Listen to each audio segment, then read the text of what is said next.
이슈 뉴스를 마칩니다. 아나운서 남현중이었습니다. KBS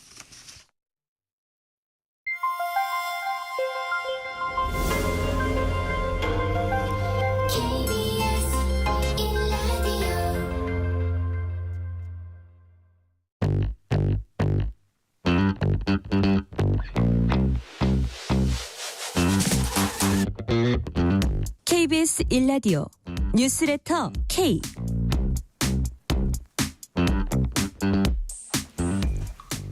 안녕하세요. 뉴스레터 K 진행하는 KBS 전종철 기자입니다. 윤석열 대통령이 순직 해병 특검법에 대한 제2요구권을 행사했습니다. 국민의힘 당권 후보들 간 첫 TV 토론회가 지금 진행되고 있습니다. 난타전을 벌여온 후보들이 당 안팎의 자제 요구를 받아들여서 정책 경쟁에 나설지 주목됩니다. 민주당 김두관 전 의원이 오늘 이재명 전 대표의 대항마로 전당대회 출마를 공식 선언했습니다. 이를 포함한 정치 현안, 정치 토크 코너에서 짚어봅니다. 여당 전당대회를 둘러싼 쟁점들은 최고위원 경선에 출마한 인요한 국민의힘 의원으로부터 자세히 들어봅니다. 문자샵 9730, 짧은 문자 50원, 긴 문자 100원, 어플리케이션 콩으로 보내시면 무료입니다. 유튜브 KBS 1라디오 계정 채팅으로도 얘기 나누실 수 있습니다. 문자 보내주시면 추첨을 통해서 커피 쿠폰 보내드릴 테니까요. 여러분의 이야기도 많이 들려주세요. 뉴스레터 K 지금부터 시작합니다.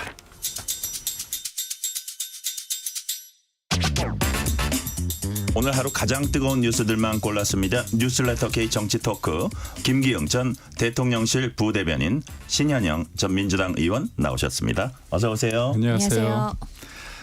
윤석열 대통령이 오늘 해병대원 특검법에 대한 제2요구권을 행사했습니다. 앞서 정부는 한덕수 국무총리 주재로 국무회의를 열고 해병대원 특검법 제2요구 안건을 심의 의결했습니다. 한 총리는 야당이 위헌성을 한층 더 가중한 법안을 단독으로 강행 처리했다는 점을 지적했습니다. 한덕수 총리의 말 들어보겠습니다. 그러나 야당은 오히려 위헌성을 한층 더 가중시킨 법안을 또다시 단독으로 강행 처리하였습니다.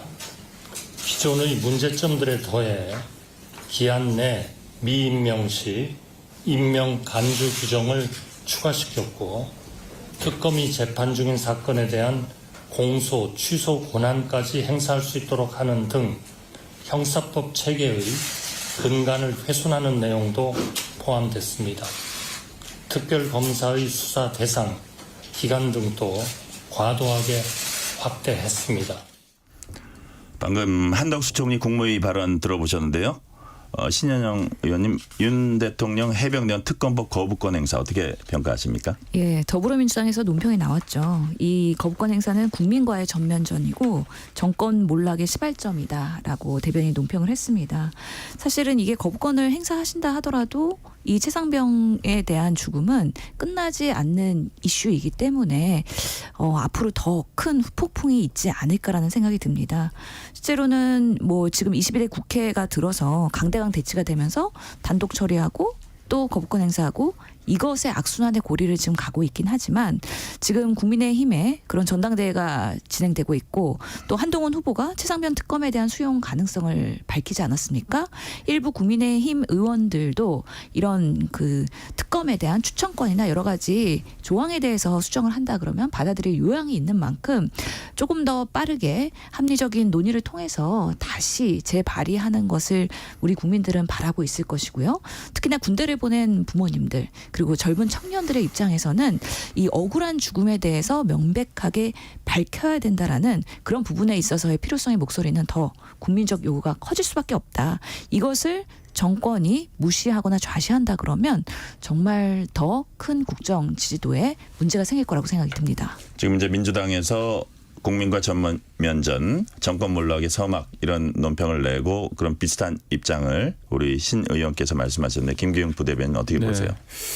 이게 수사를 해서 결과가 나왔을 때 그게 국민들이나 아니면 여야에서 이걸 납득을 해야 됩니다. 그러려면 고발인이 수사 대상을 정하고 수사 기간, 그다음에 예를 들면 대상, 기간, 범위 그런 것들을 다 정했을 때 과연 제3자가 봤을 때 그게 맞느냐 그 부분에 의문을 제기할 수밖에 없거든요. 그런 의미에서 봤을 때 21대 특검법은 원래는 변협에서 4명을 추천했을 때 민주당이 2명을 그중에서 추천해서 대통령이 임명을 하는 거였는데 22대 들어서는 변협 부분이 아예 삭제가 됐고 민주당 1명과 조국 혁신당 1명 그중에서 이제 대통령 1명을 뽑아야 되는데 결국 차림 밥상에서 다 해야 되는 거잖아요. 근데 결국은 뭐냐면 시간이 지체되면 그냥 나이가 많은 사람을 한다. 강제하는 규정인 거죠. 그렇다면 그게 과연 결과가 나왔을 때 그걸 받아들일 수 있느냐의 부분에 대해서 의문점이 있을 수밖에 없다. 그래서 진실 규명을 위한 그런 과정이라면 당연히 받아들일 수밖에 없는데 지금 공수처 수사도 진행 중에 있고 무엇보다도 또 죽음의 어떤 원인을 밝히는 과정에 있는 경찰 수사 과정에서 지금 임성근 1사단장이 어떤 혐의가 없음으로 나왔거든요. 근데 그것이 사실 뭐 경찰이 수사를 해서 결과가 나온 것도 있지만 수사위원회인가요? 심의위원회. 수사심의위원회 그쪽에서 했는데 그거는 문재인 정부 때 수사의 공정성과 투명성을 높이기 위해서 민간 의원들을 한 거 아닙니까? 그런 과정에 나온 것들을 경찰이 또 제기한 만큼 차분하게 경찰 수사와 공수처 수사를 좀 보고 나서 미흡하면 대통령 말대로 특검을 우리가 발의할 수 있으니까 그때 논의하면 될 것 같습니다. 앞서 어제 경찰은 해병대 순직 사건과 관련해서 임성근 전 사단장을 검찰에 불송치하기로 결정했습니다. 이에 대해서 이종섭 전 국방장관 측은 이른바 수사 외압 의혹은 성립될 수 없다는 점이 확인됐다 이렇게 해석한 반면에 박정훈 전 수사단장 측은 특검이 왜 필요한지 잘 보여줬다 이렇게 반발했고요. 민주당 역시 박정훈 전 수사단장과 비슷한 입장일 텐데 신현영 의원님 특검법이 다시 국회로 돌아와서 이제 재표결을 하잖아요. 본회의 통과 전망은 어떻게 보세요? 어떤 특검으로 합의가 되느냐에 따라서 충분히 통과될 수 있다고 저는 생각을 합니다. 지금 192석의 범야권이 있기 때문에 8명만 만약에 확보한다면 가능할 텐데요. 이번에 안철수 의원이 찬성을 했죠. 그리고 김재섭 의원도 반대를 하긴 했지만 아마 합의를 위한 안을 만든다면 같이 들어올 요양이고 제가 생각할 때는 친한계 의원님들도 이런 부분에서 거부할 수 없다라는 일정 부분에 인정을 하실 걸로 보이기 때문에 어떻게 수정되어서 다시 발의하느냐가 아마 이 특검을 관철하는 데 있어서 중요한 키가 될 거라고 생각이 듭니다. 한동훈 당대표 후보죠. 가 제안한 그런 식의 어떤 그 특검 법안과 약간 타협도 있을 수 있다고 보시는 거예요? 예, 제3자 추천권을 누가 하느냐에 대한 부분에 있어서의 지금 이슈인 건데요. 실제로 조국 혁신당에서도 꼭 우리가 추천하지 않아도 된다라는 입장을 밝힌 만큼 야권과 여권에서 합리적으로 추천을 하고 그런 부분을 수용할 수 있는 논의가 될 수 있다면 통과될 수 있는 특검법을 저는 만들 수 있을 거라고 생각하고요. 이것이 너무 정쟁으로 가는 거나 아니면 그렇게 비춰지기 때문에 국민들이 정치에 대한 신뢰를 못하고 계시는 건데 이거는 우리 국민의 젊은 청년의 죽음이기 때문에 이런 부분에서 조금 더 명백하게 수사가 될 수 있는 뭔가 특검이 꼭 필요하고 지금 우리가 그 법사위에서 여러 절차들을 통해 갖고 대통령실의 개입이 있었다는 정황들이 점점 드러나고 있는데 아직까지는 명확하게 밝혀지지 않은 부분들이 많기 때문에 그런 부분을 포함해서 특검이 더 필요하다라는 요구가 점점 더 커질 걸로 보입니다. 지금 신현영 의원이 여야가 조금 이렇게 합의점을 가질 수 있는 특검을 마련할 수도 있지 않겠느냐 했는데 어떻게 전망하세요? 저는 야당 입장에서 특히 민주당 입장에서는 그러지 않을 것 같습니다. 왜냐하면 원래가 진상규명, 진실을 위한 사망 원인을 위하고 그런 것들을 찾고자 했다면 방식이 다른 게 있었습니다. 상설특검도 있었고요. 상설특검은 기본적으로 결의안만 하면 되기 때문에 그건 거부권 행사도 못하거든요. 제2요구권 행사도 못하는데 그게 만들어진 게 이제 이른바 지금 야당에 있는 민주당 쪽에서 계속 주장해서 상설특검법이 통과됐지만 충분히 쓸 수 있음에도 불구하고 결국 그게 추천 권한 그 문제 때문에 본인들이 유리하지 않았기 때문에 사용 안 한 거거든요. 그리고 공수처도 그게 결국은 특검의 요소잖아요. 상설특검적 요소. 그리고 방금 앞서 말씀드린 수사심의위원회 그것도 뭐 문재인 정부 때 얘기한 건데 다 부인하지 않습니까? 결국 뭐냐면 이건 진실을 찾아가는 과정이 중요한 게 아니라 결국은 대통령을 타겟팅해서 대통령을 끌어내리기 위한 어떤 의도가 다분하기 때문에 저는 민주당의 특검안을 계속 강요하고 대통령이 거부하면 그런 것들을 계속 어떤 대통령의 불통의 리더십을 쌓는 어떤 방안으로서 쓰기 때문에 저는 아무래도 야당 쪽에서 특검안을 수정할 용의는 없을 것 같다는 생각이 듭니다. 네. 그 공수처 수사하고 있는데 이건 언제쯤 어떤 결론을 내릴 걸로 예상하세요? 좀 봐야 되나요? 제가 뭐 예단할 수는 없지만 제일 중요한 게 예, 말씀하세요. 제일 중요한 게 뭐냐면, 그러니까 도덕적으로 윤리적으로 부분도 있지만 결국은 법적인 잣대를 통해서 그게 과연 문제가 있느냐의 부분 아닙니까? 네네.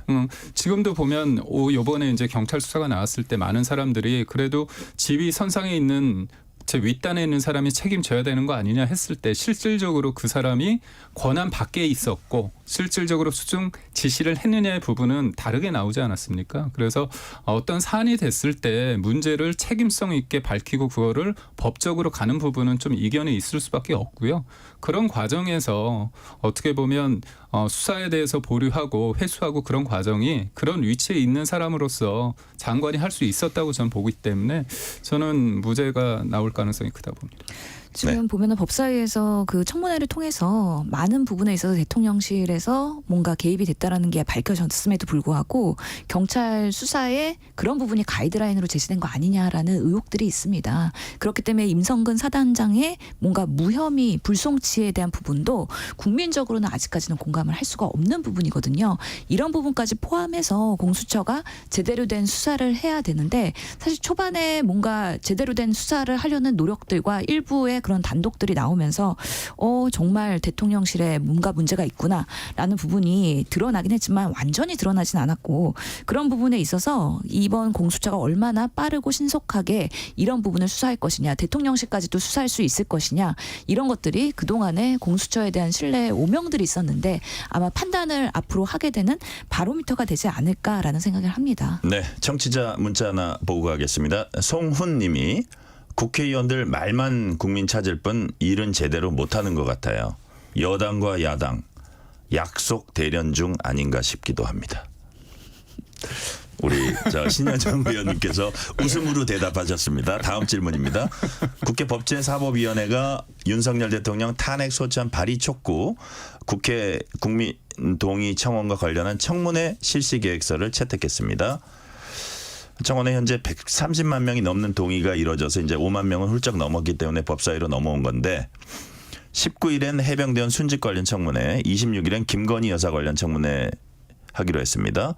윤 대통령 부인 김건희 여사와 장모까지 증인으로 채택했습니다. 신현영 전 의원님, 청문회 김건희 여사와 그의 모친까지 증인으로 채택한 이유가 뭘까요? 뭐 여러 가지 의혹들이 있죠. 사실은 그 김건희 여사와 장모님은 뭐 공동의 뭔가 문제점들이 있는데 그동안 도이치모터스 주가 조작 그리고 양평 고속도로의 문제 그리고 사실 최은순 장모 경우에는 여러 가지 뭐 요양병원의 그런 사무장병원 여러 가지 부분에 있어서 국민적으로 신뢰를 드리기 어려운 그런 사건들 불법들을 많이 저질렀었기 때문에 그런 부분에 있어서의 좀 의혹을 해소하는 게 22대 국회에서는 나름의 수임 사항인 것이고요. 특히나 양평 고속도로 문제가 아직까지는 더 끝나지 않은 ING 중인 이슈이고 국토위에서도 이런 부분은 조금 더 명명백백히 밝힐 부분들이 있기 때문에 아마 이런 것들이 특검으로 가거나 아니면 청문회 방식으로 가거나 해서 22대 국회에서 조금 더 파악을 해달라는 국민적 요청이 이번 총선에서의 그런 범야권의 압승으로 가지 않은 것이냐. 그런 부분에서 민주당과 기타 범야권의 의원들은 그런 부분들을 충실하게 할 수밖에 없는 또 상황에 놓여 있습니다. 국민의힘은 광기 어린 정치 폭력이라고 비난했습니다. 네. 김기영 전 부대변인 비슷한 생각이세요? 예. 이게 보면 국회가 동물국회, 식물국회 하다가 이제 지난 20일 때는 이제 방탄국회 하다가 지금은 탄핵국회가 되지 않았습니까?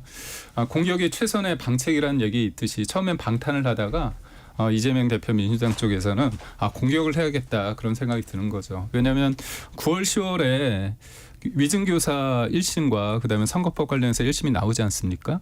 지금은 공고한 1인 체제, 1인 독주 체제라고 생각하지만 1심에서 유죄가 나오는 순간 틈이 벌어지면 걷잡을 수 없다고 생각합니다. 그렇기 때문에 제일 중요한 건 뭐냐면 본인이 사법 리스크가 현실화되기 전에 대통령에 대한 탄핵이 필요하다. 이거 누구나 알고 있거든요. 이게 청문회 한다고 탄핵되는 건 아니라는 건 알고 있습니다. 그럼에도 불구하고 왜 그러냐. 탄핵의 분위기, 밑자락을 깔기 위해서 하나하나 준비하고 있습니다. 탄핵의 어떤 여러 가지 이유 중에서 지금 여기 보면은 뭐 김건희 여사 건도 있지만 진짜 어처구니 없는 내용도 많이 있거든요. 그런 부분에 대해서 많은 사람들이 공감하지 않고 이 탄핵에 대해서 이걸 하자고 했던 분이 이른바 이거에 대해서 처음에 의견을 냈던 분이 국보법 위반 혐의로 죄를 유죄를 받은 분 아닙니까? 그런 분이 얘기하는 거 보면 130만 명의 숫자가 유의미하지만 지금의 진영 논리에서 그러니까 문재인 정부 때 140만 명 이상이 탄핵을 하자고 문재인 대통령이 탄핵을 하자고 그렇게 됐음에도 불구하고 그 당시 지금의 여당인 야당은 그 당시 야당일 때 그걸 사용하지 않았거든요. 왜 지금 이걸 사용할 수밖에 없느냐. 저는 이재명 일병을 구하기 위해서 해병대원 죽음도 이용하고 있고 이런 부분도 너무 정치화되고 있는 거 아닌가 그런 비판을 하고 싶습니다. 다음 주제로 넘어갑니다. 현재 국민의힘 당권 후보 간 첫 TV 토론이 진행되고 있습니다. 오후 5시부터 시작됐으니까 이제 얼마 지나진 않았는데 이걸 시작으로 모두 6차례 토론에 나섭니다. 문자 무시 논란 등으로 난타전 펼쳐온 후보들이 좀 자제하고 토론에선 정책 대결을 펼칠 수 있을지 주목됩니다. 관전 포인트가 뭘까요, 김기영 대변인? 전 두 가지 보시면 될 것 같습니다. 우선은 6개월 전에 있었던 건데 왜 이 문자 관련해서 이런 일이 수면 위로 올랐는가? 어떤 의도가 있다고 볼 수도 있고 의도가 읽히는 부분도 없지 않아 있는데 이게 한동훈 후보 측에서는 뭔가 이렇게 나를 공격하기 위한 소재 아니냐 그리고 이른바 이제 당무 개입 아니냐 그런 것까지 이제 전선을 넓혔습니다. 대통령을 한 군데로 데려왔는데 이 부분을 바라보는 시선이 한동훈 후보 측에 유리할지 아니면 불리할지 그 부분이고요. 또 하나는 문자의 내용입니다. 문자 내용을 봤을 때 어제 TV조선 통해 가지고 5개의 어떤 문자 내용이 굉장히 구체적으로 됐는데 한동훈 전 비대위원장 같은 경우 이 부분이 사과할 의향이 없었다 이렇게 판단을 하고 있는데 제3자가 봤을 때 당원들이 봤을 때 김건희 여사는 이 문제를 뭔가 풀고 싶어했던 굉장히 낮은 자세에서 읍수하듯이 한 부분이 없지 않아 있다고 저는 읽히거든요.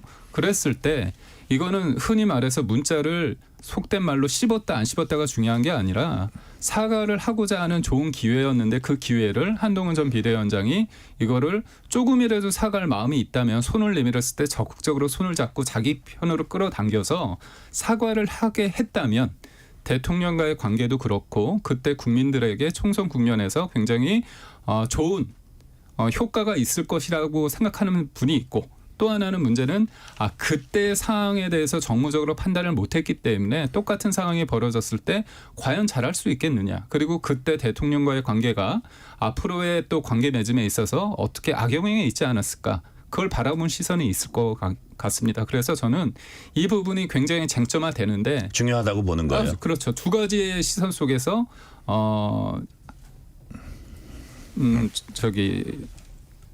지금의 후보들한테 어떤 영향을 줄지가 가장 중요하다 이렇게 봅니다. 자, 지금 김기영 부대변인은 뭐라 그랬냐면 한동훈 당시 비대위원장이 김 여사와 좀 적극 소통하고 이렇게 손목을 잡고라도 사과를 시켜서 그랬으면 더 총선 결과도 좋아지지 않았느냐. 반면에 한동훈 후보 측은 뭐라 그러냐면 김 여사의 당시 사과 의지가 뚜렷하지 않은 데다가 의사결정을 한 공식 루트가 따로 있는데 그게 아니어서 자칫 그때 무슨 답변을 하고 의사소통을 했으면 지금 아마 그게 공개되면 더 문제가 됐을 것이다 라고 반박하고 있거든요. 어떻게 보세요? 신현영 의원님은. 그러니까 이게 누구의 말을 진실되게 믿어야 될지 혼란스럽긴 한 상황이긴 한데요. 네. 한동훈 비대위원장 당시로 보면은 사과를 할 것이냐 말 것이냐. 사실 위원장 입장에서는 국민 눈높이에서 이 사건을 바라볼 필요가 있다라고 했기 때문에 사과를 원하는 필요성에 대해서 여러 번 얘기했을 걸로 보입니다. 그럼에도 불구하고 대통령실이나 아니면 친윤계에서 사과를 했을 때 오히려 더 문제가 생길 걸 우려해서 반대를 했던 걸로 보이고요. 그러면서 김건희 여사는 본인이 사과할 수도 있다. 하지만 했을 때 그 결과가 어떻게 될 건지는 장담을 못하기 때문에 그 판단을 한동훈 비대위원장한테 맡긴 것으로 보입니다. 그렇기 때문에 한동훈 위원장 입장에서는 아니 대통령실이나 친윤계에서는 반대를 하는데 김건희 여사가 이런 문자가 온다고 해서 그것만을 수용해서 사과를 시킬 수 있는 본인의 판단은 한계가 있다라는 생각을 했었을 것 같고요. 적어도 이런 총선의 중요한 국면에서 김건희 여사가 또다시 등장하는 것 자체가 본인이 뭔가 비선 논란이나 아니면 정말 국정농단에 그런 오해를 받을 수 있기 때문에 어느 정도 거리두기를 한 것으로 판단이 되거든요. 김건희 여사가 진정으로 사과하고 싶었다면 대통령실 아니면 친윤계 의원들과 소통을 해서 그런 자리를 만들고 그리고 사과를 했으면 좋고 그 결과가 좋든 나쁘든 그 책임을 김건희 여사가 오롯이 가지면 되는데 그렇게 하지 않고 한동훈 비대위원장한테 문자를 계속 보내는 식으로 하면서 그쪽으로 책임을 뒤집어 쓴 거 아니냐. 그런 부분에 있어서 문제가 있는 것이고 또 이 타이밍에 이렇게 전당대회에서 이 문자가 이렇게 공개되면서 다시 한번 한동훈 비대위원장이 왜 출마했느냐. 그리고 총선 패배 책임자가 왜 지금 이런 상황에서 비윤회 활동을 하면서 어떻게 당권 주자로서 나설 수가 있느냐라는 상당한 견제 심리가 지금 은밀하게 작동되고 있는 거기 때문에 저는 국민의힘의 6번째 토론회 앞으로 진행되면서 이 사건은 잦아들지 않을 것 같고요. 정책 경쟁 그런 거 보일 수가 없을 것 같다. 그러면서 참으로 안타까운 전당대회가 될 것 같다라는 생각이 듭니다. 신현영 의원께 하나 더 여쭤볼게요. 이번 문자 논란을 기해서 김건희 여사 특검법에 이 내용을 지금 넣으려는 그 움직임이 민주당 쪽에서 있다 그래요? 그 부분은 어떻게 어떤 내용을 특검에 담겠다는 그 건가요? 부분에 대해서는 예. 내부 논의를 좀 해봐야 될 것 같긴 한데요. 네. 저희가 이번에 김건희 여사의 문자 내용에서도 뭐 키워드라고 하면은 대통령 경로 아니면 댓글 이런 부분에 있어서의 작업들이 또 키워드로 보이는 거 봐서 그 내부에서 김건희 여사가 뭔가 이슈가 있거나 중요한 사안에 대해서 계속 뭔가 당사자들한테 문자로 뭔가 그런 국정 농단이나 비선 개입을 하는 거 아닌가라는 또 국민적 의구심을 다시 한번 불러일으킬 수 있는 사안이라고 보이는 거기 때문에 이런 부분에 있어서의 지금 국정 지지도도 낮고 윤석열 정권이 앞으로 3년의 그 국정 운영을 하는 데 있어서 김건희 여사와 어떤 적정 거리를 두어야 되는지 이런 부분에 있어서 정치권에서 당연히 짚고 갈 수밖에 없다라는 생각이 있습니다. 이건 김기웅 예, 예. 부대변인 좀 짧게. 예. 우선 이제 국정농단이라고 하면 비선논란 그리고 본인이 그 위치에 있어서는 안 된 사람이 어떤 영향을 주는 거잖아요. 근데 이 문제는 본인의 문제입니다. 그러니까 대통령 부인으로서 부적절한 어떤 처신으로 인해서 사과를 하느냐 마느냐에 대해서 공적인 내용이죠. 왜냐하면 사과를 한 주체도 대통령의 배우자고 그 사과를 받는 대상도 국민이고요. 그리고 이걸 하느냐 마느냐도 정무적으로 판단해야 되는 것도 이것도 어떻게 보면 사적인 영역이 아니라 저는 공적인 영역으로 보기 때문에 이 부분을 국정농단 프레임으로 보는 거는 조금 어폐가 있다고 보고 무엇보다도 제가 드는 이 생각은 자꾸 이 부분에 대해서 대통령과 연결시키고 이거에 대해서 뭐 비선이다 국정논란 하는 거는 지금 우리의 당내 어떻게 보면 전당대회인데 야당의 프레임에 좀 말리는 거 아니냐. 야당은 굉장히 그거를 덫을 놓고 보고 있는데 그 프레임에 왜 들어간지 저는 이해가 안 갑니다. 자, 근데 한 짧게. 가지만 여자 입장에서 너무 많이 만약에 하면 정말 민주당 얘기 못하는데 여튼 짧게 해주세요. 예, 사과를 하려면 사실 대통령실과 상의를 해야 되는 거고요. 예. 이거는 당과 상의할 내용이 아닙니다. 당무 개입에 오인을 받을 수 있기 때문에 그럴 수밖에 없을 한동훈 그 비대위원장의 입장이 있었을 거라고 생각합니다. 네, 이번에 민주당으로 가봅니다. 김두관 전 의원이 오늘 세종시의회에서 당대표 출마 선언을 했습니다. 김두관 전 의원은 1인 독주 막지 못하면 국민이 우려하는 민주당의 위기는 더욱 깊어질 수밖에 없다면서 이재명 전 대표 1인 체제 비판했고요. 당 붕괴를 온몸으로 막겠다는 얘기도 했습니다. 신영 의원님 어떻게 들으셨어요? 당 붕괴 막겠다는 거. 예, 김두관 의원님의 출마 용기를 저는 응원하고 싶습니다. 네. 뭐 1인 독재 체제 뭐 이런 얘기들이 사실 민주당을 공격할 수 있는 가장 취약한 프레임일 수도 있는데 그런 부분에 있어서 전당대회가 나름의 경선을 가지고서는 선거를 할 수 있다라는 부분에 있어서 양쪽의 후보들이 조금 더 긴장할 수 있는 뭔가 그런 민주주의적인 그런 선거가 되지 않을까라는 면에서 여러 가지 앞으로 가는 길들에 어려움이 많으실 것 같지만 그런 면에서 저는 또 나름의 이게 선거 때는 동정표가 또 나름의 효과를 발휘하거든요. 네. 그런 면에서 또 그 김두관 후보의 앞으로의 그런 행보를 응원합니다. 네. 네. 김기영 네, 자, 저는 부대변인. 이제 지금 친명 쪽에서 되게 좋아하고 있잖아요. 너무 대관식이 아니라 뭔가 이제 구색 맞추기수로 들러리라도 좀 있는 게 좋다고 생각하는데, 저는 점점 하면서 굉장히 그 웃음기는 사라질 거라고 봅니다. 왜냐하면 지금 개딸들이 이견을 제시하는 사람들은 공격하지만 이거는 투표지 않습니까? 투표는 누가 한지 몰라요. 그렇기 때문에 지금의 민주당의 원래 주류는 친문이었고 친노였기 때문에 그 정신, 그런 어떤 본인의 어떤 역사나 그런 어떤 적자임을 적자임을 내세우는 내세운다고 부분이 있을 때 원칙 없는 승리보다는 원칙 있는 패배, 노무현의 그런 정신. 근데 이재명 대표는 뭐냐면 이기고 봐야 된다고 하지 않았습니까? 저번 때 멋있게 이기면 뭐하냐. 그런 대척점에서 충분히 할 마음이 있을 거고, 저는 그게 수치화돼서 30% 저는 가까이 나온다면 지금 이재명 대표는 사법 리스크 때문에 단일하게 가야 돼요. 근데 지금의 김두관 전 의원에 대해서는 김두관 의원에 대해서는 좀 우습게 보지만 결국은 수치화돼서 20-30%의 어떤 지지율을 봤을 때는 당내의 어떤 하나의 어떤 이 목소리로 평가받을 수밖에 없거든요. 그런 관점에서 볼 때는 이재명 대표가 그다음에 친명 요번에 최고위원회 나온 사람들이 가만히 두지 않을 거다. 저는 그렇게. 자, 3선의 김두관 전 의원 2장 출신으로 무소속 남해군수, 경남도지사, 행정자치부 장관까지 오른 남다른 이력을 가지고 있습니다. 지방분권 확대, 국토균형 발전에 있어서 목소리 내면서 리틀 노무현으로도 불립니다. 오늘 출마 선언도 세종시에서 했어요. 자, 출마 선언 이후 첫 공식 행보를 또 광주에서 하는 것도 아까 말씀하신 자신이 민주당 적자다 이런 걸 이제 내세우는 것 같아요. 우리 신현영 의원님 김두관 의원에 대한 평소 평가는 짧게 한 말씀으로 해주신다면. 예. 우리 경남 양산에서 출마해서 국회의원이 하셨기 때문에 우리 당의 험지에서 그래도 희생 정신을 가지고 그동안 정치력을 발휘하신 걸로 생각을 하고, 사실 지난 원내대표 선거에도 나오셨어요. 그런데 그때 득표를 많이 못 하셨거든요. 그래서 이번에 전당대회에서는 나름의 두 자릿수 확보를 하시면서 우리 당의 그런 여러 가지 사각지대에서의 부족한 부분들을 많이 메꿔주시길 기대하겠습니다. 자, 김기영 전 부대변인한테는 이 질문 드리면서 이제 오늘 시간 끝내겠습니다.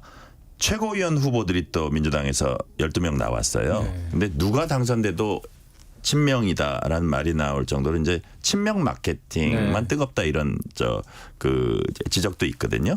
그래도 전대 흥행에 좀 뭐라 그럴까요? 어떤 불씨랄 그럴까요? 어떤 활력소가 될 수 있을까요? 저는 그 이상의 워딩이 나와야 된다고 보거든요. 민주당의 아버지 이상의 워딩을 누가 먼저 할 수 있을까? 그 부분이 가장 중요할 것 같고요.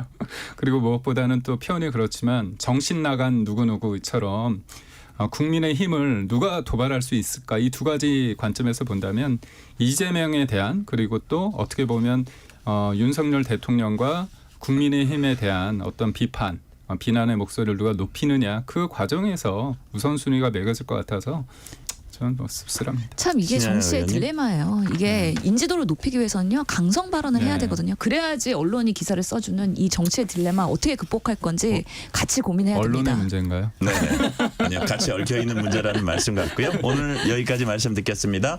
김기흥 전 대통령실 부대변인, 신현영 전 민주당 의원이었습니다. 감사합니다. 감사합니다. 실시간 교통 정보 알아보겠습니다. 교통정보센터 이현 리포터 나와주세요.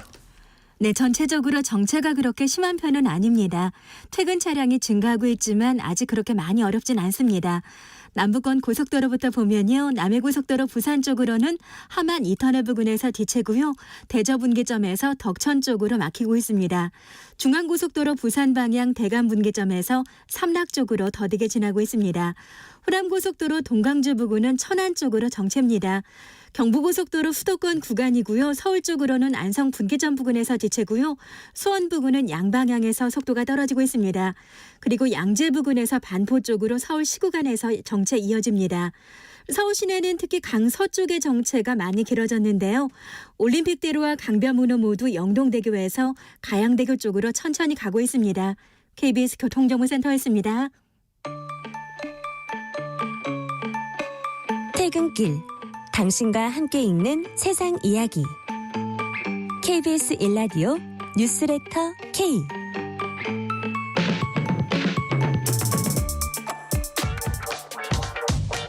뉴스의 진수를 보여주는 인터뷰. 뉴 진수. 2024년 세계 각국에선 총성 없는 경제 전쟁이 벌어지고 있습니다. 전자상거래와 전기차를 포함한 모빌리티 시장은 무한 경쟁의 각축장입니다. 여러 방면에서 경쟁력을 키워온 중국이 떠오르고 있고 그 배경엔 인재 확보라는 절체절명의 과제가 걸려 있습니다. 대한민국은 과연 어디쯤 가고 있을까요? KBS 1TV 시사기획창에서 이 문제 심층 취재 보도한 정민규 기자와 함께 경제전쟁 실태와 대한민국의 대응을 짚어보겠습니다. 정 기자 어서 오세요. 네, 안녕하세요. 다큐멘터리 제목을 2024 경제전쟁 생존 서바이벌이라고 하셨습니다. 제목으로 생존을 택한 이유 뭡니까? 사실 이제 제가 기획 단계에서 처음 떠올린 낱말이 경제 전쟁이었거든요. 네. 2024년 우리를 둘러싼 세계 경제에서는 좀 어떤 경쟁이 벌어지고 있는지 그런 걸 살펴보자 한 건데 취재를 하다 보니까 이렇게 이제 전쟁이라는 표현을 쓰면서 경쟁을 하는 게 결국은 이제 살아남기 위한 일이더라고요. 물론 이제 뭐 경제라는 게 경쟁을 안 했던 적은 없습니다. 그런데 예전 같으면 10년이 걸렸던 일을 요즘에는 뭐 1년도 길다고 말할 정도로 정말 이제 사회 변화의 주기가 빨라졌으니까 이런 변화의 흐름 속에서 모든 기업 뭐 나아가서 국가 뭐 개인이 뭐 자칫 밀려나면 이거는 사실 영원히 경쟁에서 밀려날 수도 있는 문제거든요. 그런 절박한 상황이란 점에서 우리 경제와 또 우리의 생존 전략에 대해서 한번 이야기를 해보고 싶었습니다. 그러니까 지금 전쟁이라는 용어를 쓰고 생존이라는 용어를 쓴 게 우리가 본래 의미의 전쟁도 사실 삶과 죽음을 가르는 그렇죠. 어떤 행위잖아요. 그런 의미에서 적절하게 표현을 우리 정 기자가 하신 것 같고 정민규 기자는 경제전쟁의 대표적 사례로 전자상거래를 들었습니다. 실제 요즘 주변에 보면은 중국 직구로 물건 구매했다는 분들 많습니다. 그 실태부터 잠시 살펴볼까요?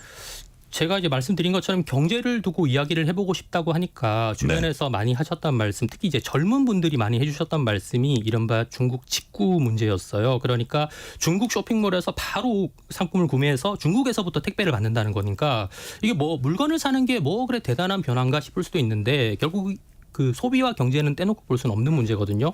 그래서 통계청이 낸 온라인 쇼핑 동향 조사라는 게 있어요. 네. 이게 우리나라에서 올해 1분기에 해외 직구액이 얼마나 되느냐 이걸 알아봤더니 1조 6,476억을 기록했거든요. 이게 지난해 같은 기간하고 비교해 보면 9.4%가 늘어난 수치입니다.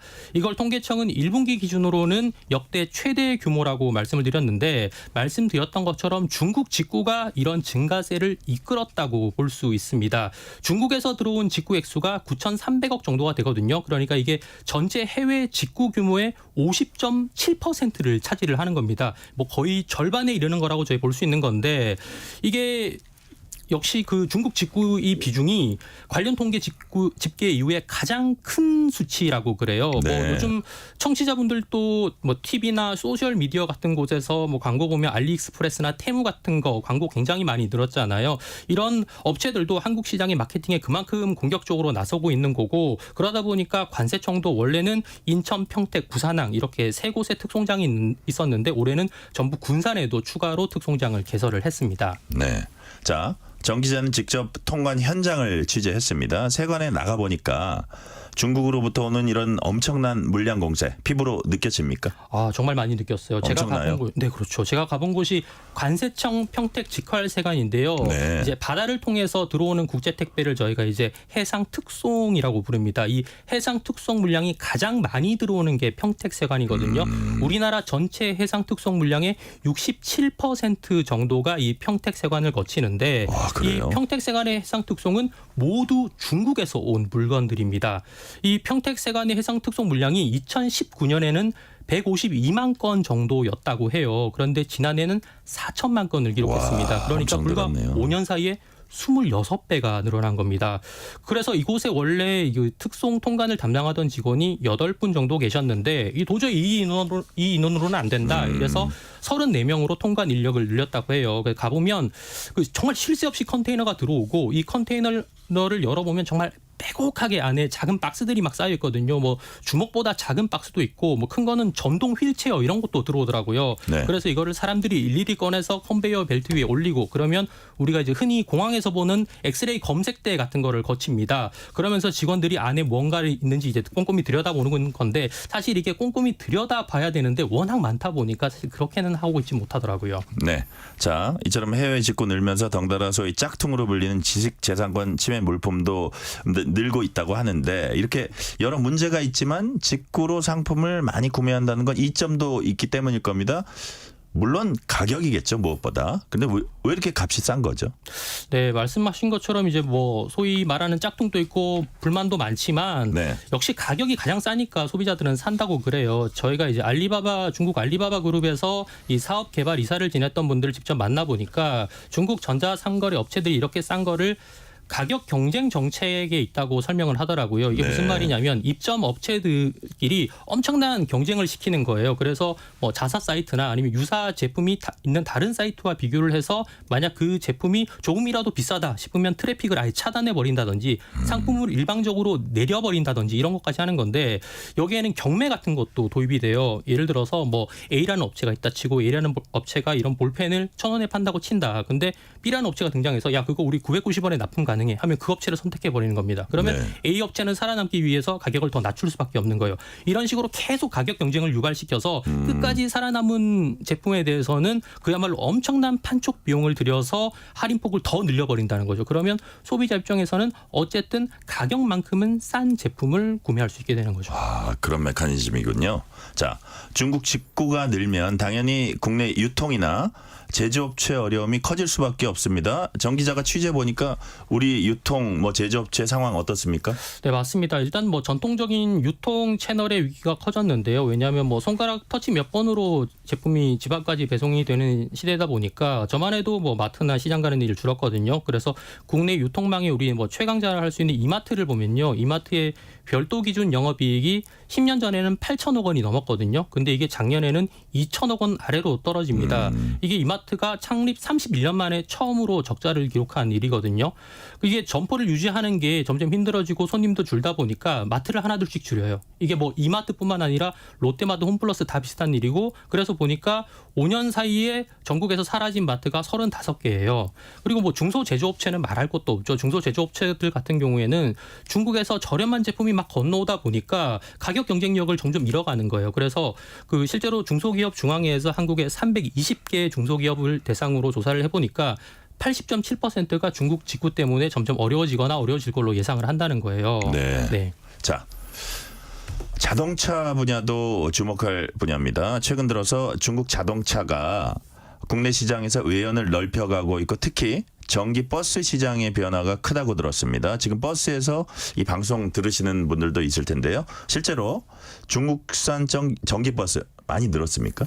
네, 맞습니다. 이것도 뭐 역시 가격 때문이라고 봐야 합니다. 비교해 보면 국산 전기버스보다 중국 전기버스가 한 1억 원 정도 싸다고 해요. 그러니까 버스 회사들이 중국 전기버스를 사는 건데 저희가 취재를 해보니까 네. 이 버스업계 관계자들이 사실 좀 싼 것도 있지만 중국 전기차 업체들이 그만큼 공세를 적극적으로 한다 이렇게 말을 하더라고요. 그 버스 업체들이 몰려있는 공영버스 차고지 같은 데 가보면 아예 중국 버스 업체 직원들이 나와서 실제로 판촉도 하고 제품에 대한 불만도 해결해주고 뭐 간단한 사후 정비까지 해주는 거죠. 그러니까 업체들 입장에서는 사실 중국 전기버스에 대한 호감이 높아질 수밖에 없는 거고 이런 상황이 실제로 수치로도 확인이 되는 게 2022년만 하더라도 우리나라에 신규 등록한 전기버스를 보니까 41.8%가 중국산이었거든요. 근데 작년에는 이게 54.1%로 늘어요. 네. 뭐 이 방송을 버스에서 들으시는 청취자분들도 많겠지만은 버스를 탈 때 우리가 뭐 버스 번호만 보지 이게 뭐 중국산인지 한국산인지는 잘 가리지 않잖아요. 그러다 보니까 업체들 입장에서는 이게 뭐 어디산인지를 따질 필요가 그렇게 없어지는 겁니다. 그러다 보니까 중국의 BYD 같은 업체들이 국내 점유율을 늘리고 있는 상황입니다. 네. 김진희 님이 이런 문자 주셨습니다. 중국에서 생산한 상품들 싸서 좋긴 한데 어쩐지 씁쓸하군요. 이런 말씀 주셨고요. 방금 정 기자 말씀하신 중국의 BYD라는 회사 뉴스에서도 종종 본 것 같아요. 제가 어떤 회사인지 좀 설명을 해주세요. 아마 이제 한국 소비자분들은 조금 이제 낯선 회사일 수도 네, 있어요. 네. 이게 중국 선전에 본사를 둔 회사인데 원래는 이제 뭐 이런 휴대전화나 뭐 노트북의 배터리를 만들던 그런 회사였어요. 근데 이런 회사가 갑자기 2000년대 초반에 자동차 생산을 시작을 합니다. 그때는 이제 물론 이제 휘발유로 가는 내연 기관 자동차를 만들다가 2022년부터는 아예 내연 기관차는 만들지 않고 뭐 전기차나 플러그인 하이브리드 차를 만들기 시작을 해요. 근데 이 BYD가 이 분야에서 지금 세계 1위의 점유율을 차지하고 있습니다. 테슬라도 제꼈거든요. 특히 신흥국 시장에서 성장세가 대단히 가파른데 올해 1분기만 보더라도 동남아 시장에서 이 BYD 전기차의 판매량이 47%에 달합니다. 아, 그렇군요. 자, 그렇다면 우리는 버스가 이제 중국인 경우가 많고 네. 중국산이죠. 일본에서는 이미 승용차 시장에도 중국 전기차가 도전장을 냈다고 합니다. 중국 기업이 일본 진출 현장도 직접 취재하셨죠? 어떤 점 특히 주목해서 보셨나요? 네, BYD가 이제 일본에 진출한 건 2022년인데요. 전통적인 자동차 강국이면서도 선진국에 사실상 첫 진출한 사례라고 볼 수 있습니다. 작년에 일본에서 전기차 1,400여 대를 팔았다고 해요. 저희가 네. BYD 재팬 대표를 만나봤는데 지금은 일본에 전시장이 23개가 있는데 이 전시장을 내년에는 100개까지 늘리겠다 이렇게 말을 하더라고요. 물론 여기서도 강점으로 내세우는 건 저렴한 가격입니다. 그 비슷한 사양의 일본 전기차하고 비교하면 한 100만 엔, 그러니까 뭐 요즘 엔저니까 뭐 한 860만 원 뭐 이 정도 되는 것 같은데 이 전기차 생산 원가의 큰 비중을 차지하는 게 배터리거든요. 이 배터리를 BYD는 아까 말씀드렸던 것처럼 원래 배터리 기업이다 보니까 자체 생산을 할 수 있는 겁니다. 네. 그렇기 때문에 가격 경쟁력을 가져갈 수 있다 이렇게 설명을 했습니다. BYD는 이런 자신감을 바탕으로 한국 시장에도 말씀하신 것처럼 승용차를 출시하기 위한 준비에도 들어갔습니다. 네. 제가 이전에는 왜 휴대폰 네. 중국 휴대폰이 많이 기술력이나 이런 게 따라왔고 또 가격은 되게 싸고 뭐 이런 얘기를 들었는데 자동차가 지금 그러고 있군요. 네, 맞습니다. 네, 자동차가 그 휴대폰의 그런 길을 따라오고 있는 것 같고 지금 정 기자 자신감 말씀하셨는데 중국이 일본 같은 선진국 전기차 시장 문 두드리는 거 보면 그만큼 이제 자신감이 배어 있습니다. 쌓여 있다고 볼 수 있는데 최근엔 고급 모델에도 관심을 기울이고 있다고요? 네, 많은 소비자분들이 생각하시는 게 중국산 하면 뭐 저렴하긴 한데 품질은 신뢰하기 어렵다 이런 반응이 아직은 많은 게 사실입니다. 네. 물론 이런 게 뭐 실제 사실이기도 하고요. 근데 한 가지 확실한 거는 중국 자동차 업체들의 성장세가 굉장히 무섭고 기술력 역시도 이제는 뭐 무시할 수 있는 수준은 아니라는 거거든요. 저희가 만나본 전문가들도 이 전기차 분야에서만큼은 중국 업체들의 기술력이 어느 선진국 이상이다 이렇게 평가하기도 했거든요. 이런 자신감 때문이겠죠. 그 중국 전기차 업체들이 이른바 이제 제값받기에 나섰습니다. 앞서 말씀드린 BYD 같은 경우에는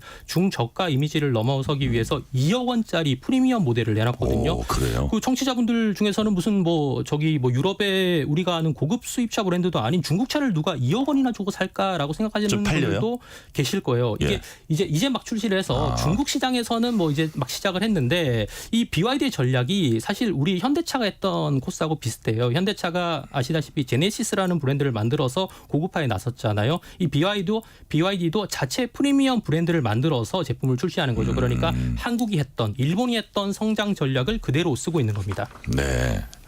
자, 그렇다면 당연히 이제 각 국가별로 견제 움직임도 본격화될 것 같습니다. 실제로 미국이나 유럽 연합 같은 곳에선 관세 같은 무역 장벽 높게 쌓는 분위기가 현실화되고 있다고 해요. 갈등의 배경엔 아무래도 중국 경쟁력에 대한 경계심 이런 게 깔려 있다고 봐야죠. 네, 맞습니다. 뭐 제가 편의상 전기차라고 말씀드리고 있지만은 전기차는 이제 미래에 탈 것을 통칭하는 이른바 그 모빌리티 산업에 있어서는 핵심 기술을 포함을 하고 있습니다. 우리가 옛날에는 자동차를 이렇게 막 전시하는 행사를 모토쇼라고 했는데 요즘에는 모토쇼라는 명칭보다는 모빌리티 쇼라는 말을 더 많이 사용을 하거든요. 자동차가 더는 이동 수단이 아니라 바퀴가 달린 IT 기기다 이렇게까지 표현을 하고 있는데 이 모빌리티 산업이라는 게 미래의 핵심 기술로 떠오르다 보니까 이 시장을 가져가는 게 주요 국가들에게 있어서는 목표가 된 겁니다. 당연히 자국의 산업을 보호하기 위해서 내수 시장을 지켜야 하기 때문에 이 경쟁 역시 피할 수가 없는 건데요. 특히 앞서 뭐 질문하신 것처럼 그 패권 경쟁을 하고 있는 미국과 중국이 이 점에서 그대로 충돌을 하고 있는 거예요. 미국 정부가 지난 5월에 중국 전기차에 부과하던 관세를 기존 25%에서 100%로 한꺼번에 4배를 인상해 버렸거든요. 미국은 뭐 조 바이든 대통령이 직접 나서서 중국이 자국 기업들에게 뭐 불법 보조금까지 줘가면서 불공정 무역을 하고 있다 이렇게 말을 했고요. 비슷한 사정에서 유럽연합도 관세를 대폭 올렸습니다. 네. 자, 5962님이 인천입니다. 여기도 중국산 전기버스, 시내버스로 많이 운행하는 거 보여요. 말씀하셨고요. 지금 그렇게 막 미국이나 유럽연합에서 강한 견제를 한다고 해도 중국도 물러서지 않을 태세입니다. 중국 전기차의 경우에 내수 시장이 이제 어느 정도 포화 상태라고 하던데 그렇다면 돌파구를 또 해외에서 찾아서 나설 겁니다. 그렇게 될 것으로 전망하시죠? 네, 정확하게 보고 계신데요. 이 부분을 얘기하려면 우리가 중국 산업에 대한 이해가 조금은 필요합니다. 중국의 자동차 산업을 놓고 보면 그 중국 정부의 정포적인 지원이 없었다면 사실 성장이 불가능했을 거라는 게 전문가들의 대표적인 얘기거든요. 중국도 이제 성장을 하려면 그 예전같이 성장률을 계속 이렇게 유지할 수는 없어요. 그러니까 중국 정부 입장에서는 내수를 살리기 위해서 제조업에 엄청난 투자를 해야 되는데 네. 이 전기차 같은 분야에 대한 투자가 그렇다는 거죠. 미국의 전략국제문제연구소라는 게 있는데 여기서 2018년부터 4년간 중국 정부가 전기차 등의 불법 보조금을 그러니까 보조금으로 지급한 게 239조 원에 달했다고 말을 해요. 이 배경에는 중국 내부에서 경제 성장과 일자리 보존이라는 목적이 있다는 거죠. 네. 또 하나 들여봐야 할 게 석유 의존도인데요. 이 석유에 대한 의존도를 낮추는 게 중국 정부 입장에서는 굉장히 중요한 거예요. 왜냐하면 중국 역시도 대부분의 원유를 해외에서 수입을 하는데 그게 이른바 페트로 달러 체제라고 해서 그동안 원유는 미국 달러로 거래를 해왔거든요. 이 체제가 흔들린다는 말이 뭐 지금 나오곤 있지만 여전히 달러를 거래할 때는 그 원유를 거래할 때는 달러를 많이 쓰는 상황이거든요. 중국 입장에서는 대외 에너지 의존도도 낮추고 또 미국 달러에 대한 의존도도 낮춰야 되기 때문에 전기차 시장을 키울 필요도 있고 그것을 하나의 산업적인 측면에서 들여다봐야 세계 경제와 패권 경쟁의 구도가 보인다고도 할 수 있을 것 같습니다. 그렇군요. 0013님이 중국의 마케팅 전략이 무섭습니다. 아무리 가격이 저렴하다 해도 장기적으로는 우리 산업을 위해 우리가 신중히 생각해야겠지요. 라는 말씀 주셨고요. 유통과 자동차 두 분야에서 나타나고 있는 중국의 굴기 현장을 이제 살펴봤는데요. 취재 보시니까 전자상거래 업체들과 전기차 업체들 모두 기술 개발에 엄청난 이제 투자를 하고 있다고 그렇게 말씀을 하셨는데 어느 정도인가요? 많은 분들이 뭐 전자상거래 업체 하면 그냥 인터넷으로 물건 파는 회사 아니야 이렇게 생각하실 수도 있는데 뭐 이것도 물론 맞는 얘기긴 하죠. 그런데 대표적인 중국의 전자상거래 업체인 테무를 보면 전체 직원 중 엔지니어가 차지하는 비중이 절반을 차지합니다. 네. 이 테무의 CEO인 콜린 황이라는 사람이 있는데 이 사람도 구글 엔지니어 출신이에요. 그렇기 네. 때문에 테무를 단순한 전자상거래 업체라고 보지는 않고 IT 기업이라고 보시는 분들도 많습니다. 알리익스프레스 역시도 고객 유치를 위해서 기술 개발에 굉장히 적극적이라고 알려져 있고요. 이 문제를 전기차로 넘어오면 BYD 같은 경우 이제 회장이 왕촨프라는 사람이 있는데 네. 이 사람은 역시도 엔지니어 출신입니다. 최근에는 그 극강의 가성비, 이래서 한국 뭐 소비자들은 대륙의 실수다 이렇게 불렀던 샤오미도 본격적으로 전기차 시장에 진출했거든요. 샤오미가 그냥 심심하니까 전기차 만들어 본 게 아니고요. 샤오미의 CEO인 레이진이 20년 안에 우리 세계 5대 자동차 메이커가 되겠다라는 목표를 밝혔어요. 이걸 위해서 샤오미는 중국 상하이를 비롯해서 연구센터를 곳곳에 만들고 3,000명 이상의 연구 인력을 투입해서 기술 개발에 나서고 있습니다. 그 뭐 경제 전문가들은 이 미래 산업이 결국은 전통적인 산업과 경계가 모호해질 거기 때문에 이런 것에 대한 적극적인 투자가 필요하다 이렇게 설명을 하고 있습니다. 네. 2122님이 조선시대 때는 청나라 물품이 최고였대요. 앞으로 중국산이 그렇게 인정받는 날이 올 수도 있을 듯합니다. 우리가 바짝 긴장을 해야겠습니다. 사실 중국뿐만이 아니고 기술 경쟁에서 이기기 위해서 세계 각국이 그야말로 우리 정기자 그 프로그램 제목처럼 생존을 위한 총력전을 이제 펼치고 있는데 우리 같은 경우는 사실 초저출생 이게 또 적지 않은 핸디캡이에요. 그 인재 발굴할 기회가 줄어드는 건데 이 부분 어떻게 전망하세요? 뭐 지금도 그렇지만 미래에서는 역시 기술 경쟁력이 경제에 있어서 핵심 가치가 될 거라고 보고 있거든요. 그렇기 위해서는 당연한 게 우수한 인재를 얼마나 잘 육성하는지가 핵심입니다. 그런데 사실 여기서 가장 유리한 지점에 있는 나라가 미국이에요. 미국 네. 같은 경우는 잘 아시다시피 막강한 자본력이 있고 또 유수의 기업들이 있고 대학 경쟁력까지 갖추고 있는 나라다 보니까 자국 내 인재 육성뿐 아니라 많은 해외 인재를 유입할 수 있는 강점을 갖춘 나라거든요. 네. 여기에 맞서서 유럽연합 같은 경우에는 뭐 IT나 의학, 공학 같은 자기들한테 필요한 해외 우수 인재를 유치하기 위해서 유럽 안에서 장기 거주가 가능하고 또 가족들도 부를 수 있는 이른바 블루카드 제도라는 걸 하고 있습니다. 네. 또 반도체 인재 육성에 특별히 관심이 많은 타이완 같은 경우에는 세계 500위권 안에 드는 대학에서 졸업한 학생들에게 타이완 이런 사람들이 타이완에서 일하고 싶다, 특히 반도체 기업에 들어오려 한다 이러면 바로 비자를 내주는 제도까지 시행을 하고 있습니다. 네. 역시 생존이 걸린 기술 경쟁 싸움에서 관건은 인재 확보인 것 같아요. 자, 그렇다면 마지막 질문 드릴게요. 국가 경쟁력 차원에서라도 대책을 서둘러 찾아야 할 텐데 우리가 어떤 고민을 해봐야 할까요? 시간이 한 1분 반 정도 남았습니다. 네, 뭐 국내 인재 유치도 중요하겠지만은 결국 대안으로 우리가 꼽을 수 있는 것은 우선 해외 인재를 얼마나 잘 끌어들일 수 있느냐 이런 게 문제예요. 뭐 일본 네. 같은 경우에는 이런 저출생을 고민을 하다 보니까 적극적으로 해외 우수 인재 유치에 나서고 있거든요.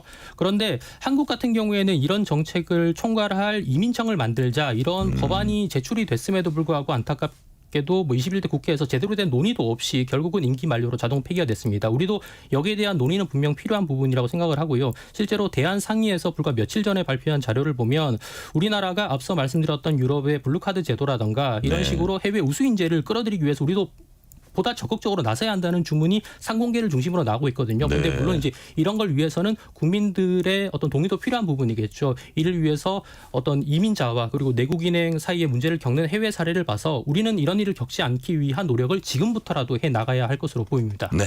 자, 이 프로그램 하시면서 내가 마지막 한마디 느낀 점 이걸 한 줄로 딱 하면 뭐라고 한 말씀 하시겠습니까? 저는 간단하게 드리고 싶은 말씀은 경제를 모르면 뒤처질 수밖에 없다. 이렇게 한번 말씀을 드리고 우리 모두가 조금은 경제에 대해서 관심을 가지고 이것이 어떻게 보면 뭐 크게는 뭐 국가 경제를 위한 일이긴 하지만 개인의 발전을 위해서도 필요한 문제라고 봅니다. 경제를 알자. 경제를 알자. 개인에게도 좋고 국가의 생존을 위해서도 필요하다. 기업에게도 좋고요. 예, 그런 말씀 오늘은 여기까지 듣겠습니다.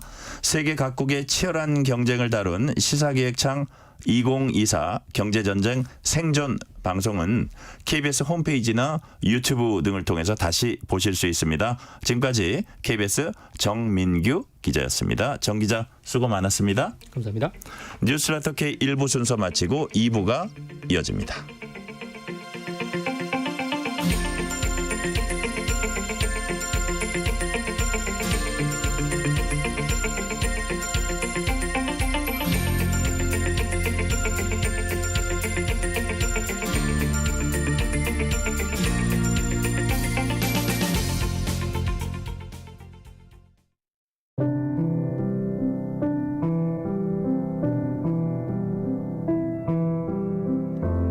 KBS 라디오 연중기획 희망충전 대한민국 594번째 이야기. 안녕하세요. 아나운서 유지원입니다. 경계성 지능장애가 있는 15살 선아의 마음속엔 아픈 기억들이 많이 남아 있습니다. 어릴 적 새아빠에게 성폭행을 당한 후 말과 행동이 급격하게 위축된 선아.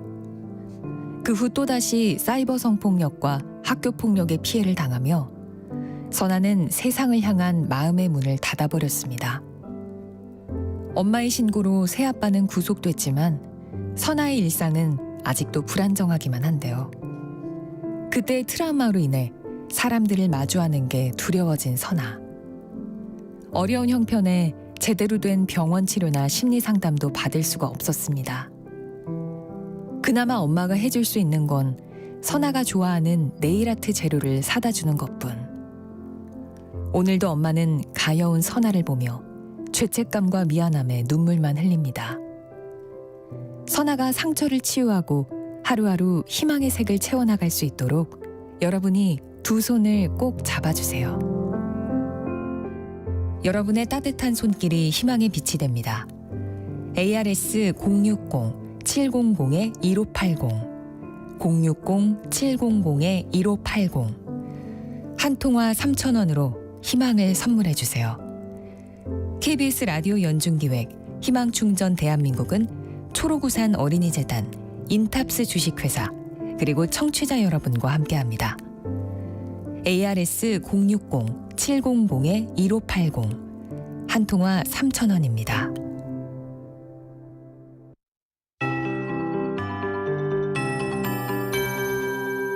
KBS 58분 날씨.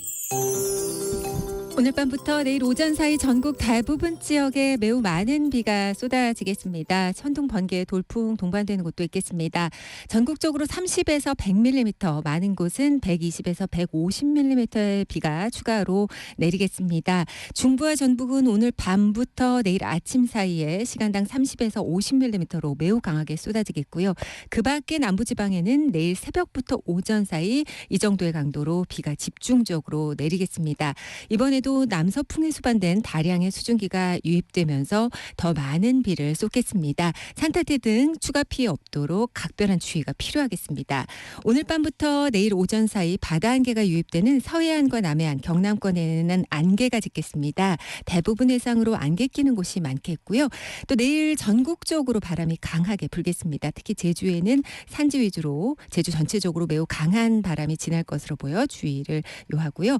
오늘 밤부터 대부분 해상 먼 바다 중심으로 물결이 2에서 4m로 높아지겠습니다. 내일 아침 기온은 서울 23도 등 21도에서 25도 되겠고요. 낮 최고 기온은 서울 30도 등 24에서 30도 분포가 되겠습니다. 제주도에는 폭염특보가 내려져 있습니다. 최고 체감온도 33도 안팎이라 주의하셔야겠습니다. 지금 서울의 기온은 24.3도입니다. 강혜종입니다.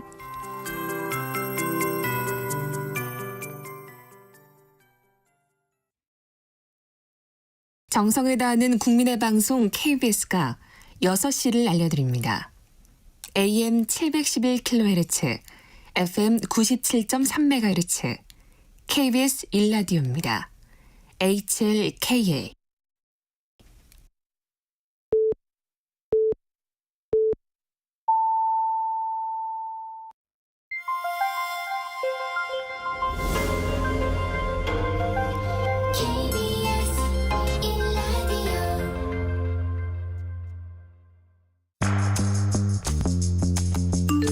여러분은 지금 퇴근길 시사편지 한 장, KBS 1라디오 뉴스레터 K를 듣고 계십니다.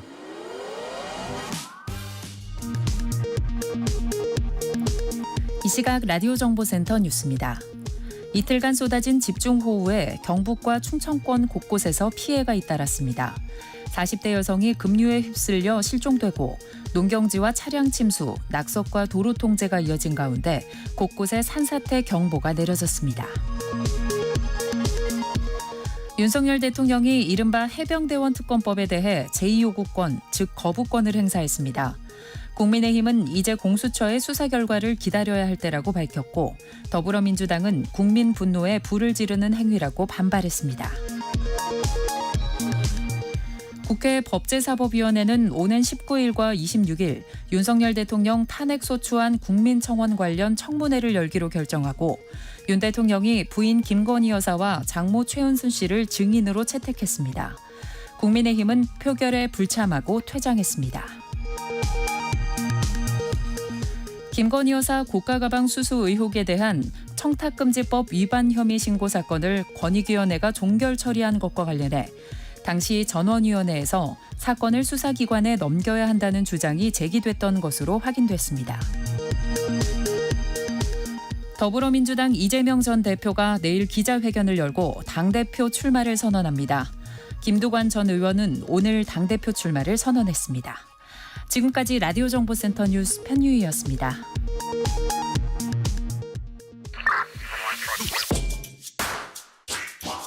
뉴스의 진수를 보여주는 인터뷰, 뉴진수.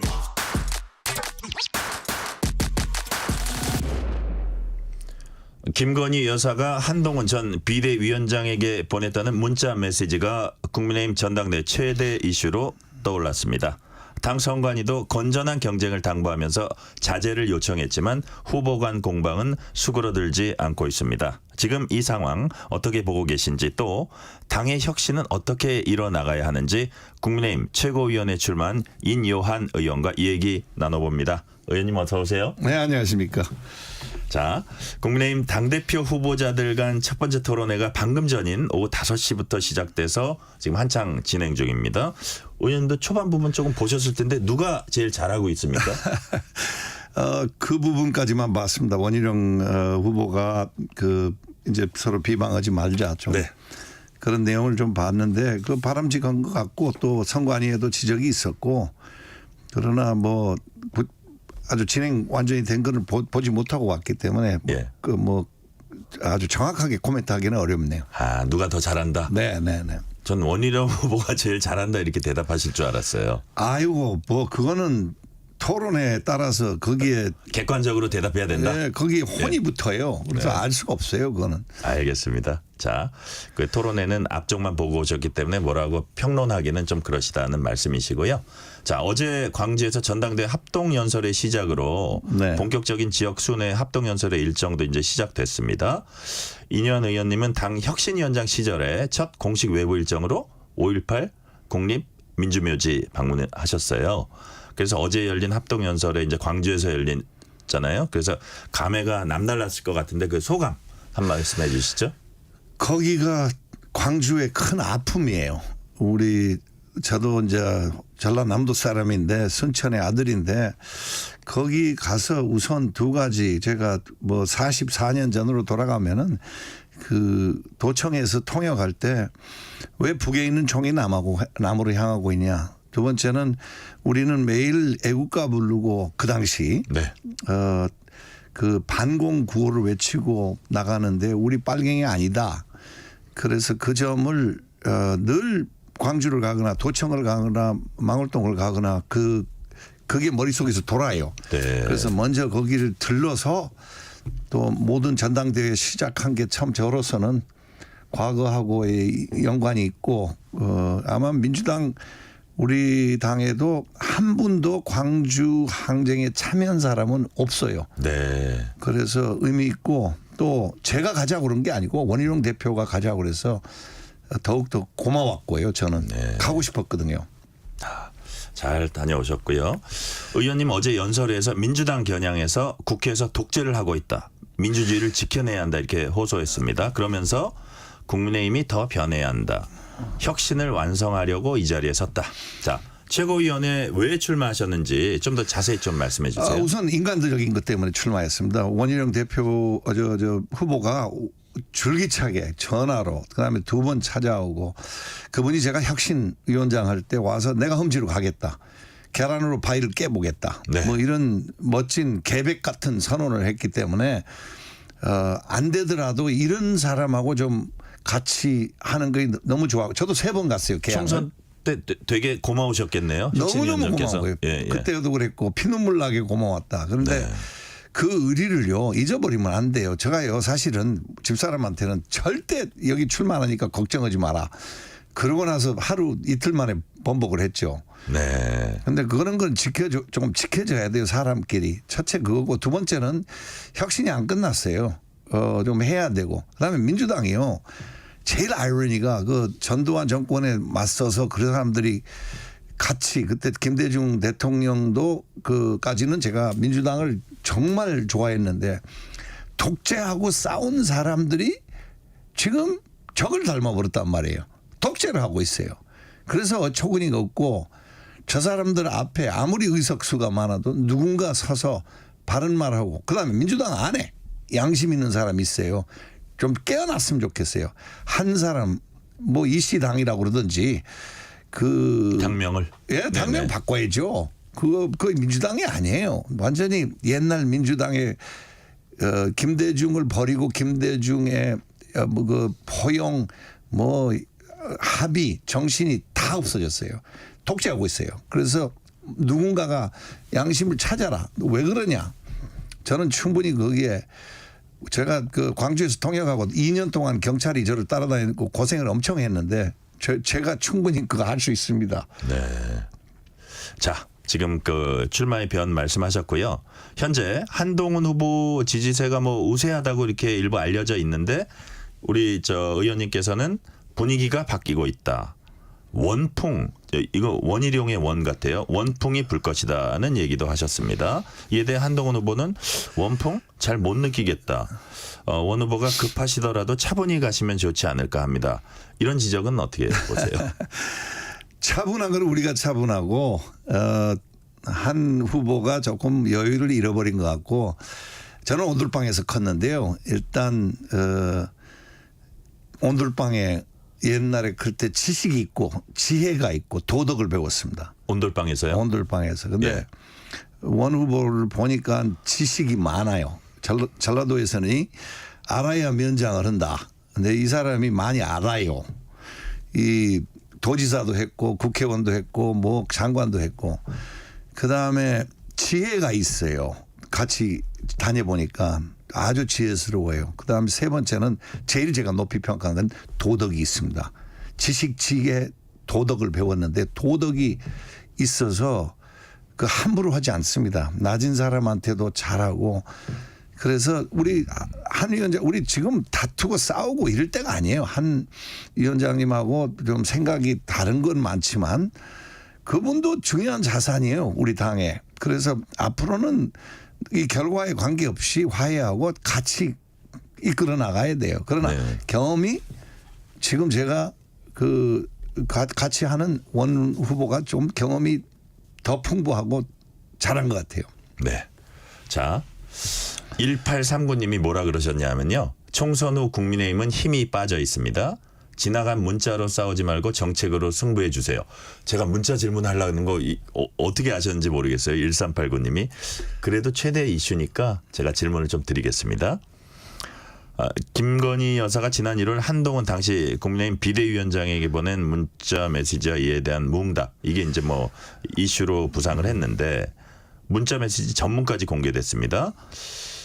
인요한 의원님께서는 전문까지 다 보시고 나시니까 이 문제 본질은 뭐다? 본질은 보세요. 아주 간단해요. 굉장히 간단한 얘기입니다. 그 시골에서 제가 항상 부르고 했던 게 우리 친구들 형수들이에요. 네. 늘 그 우리 친구들 보고 도련님 그러고 누구하고 아주 친하면 그 가족 관계가 형성이 돼요. 한국이 아주 너무나 아름다운 그 문화예요. 정이 있는 문화예요. 그러나 한동훈 후보하고 대통령하고 보통 가까운 사이 아니에요. 그러면 뭐 공과 사를 자꾸 나누자는 그런 얘기도 하고 명분도 세우고 뭐 답을 안 하는 이유를 막 설명하고 그러는데요. 저요 경상남북도 좀 이게 파문이 될지 몰라도 갔다 왔는데 단체장들을 많이 만나고 왔는데 네.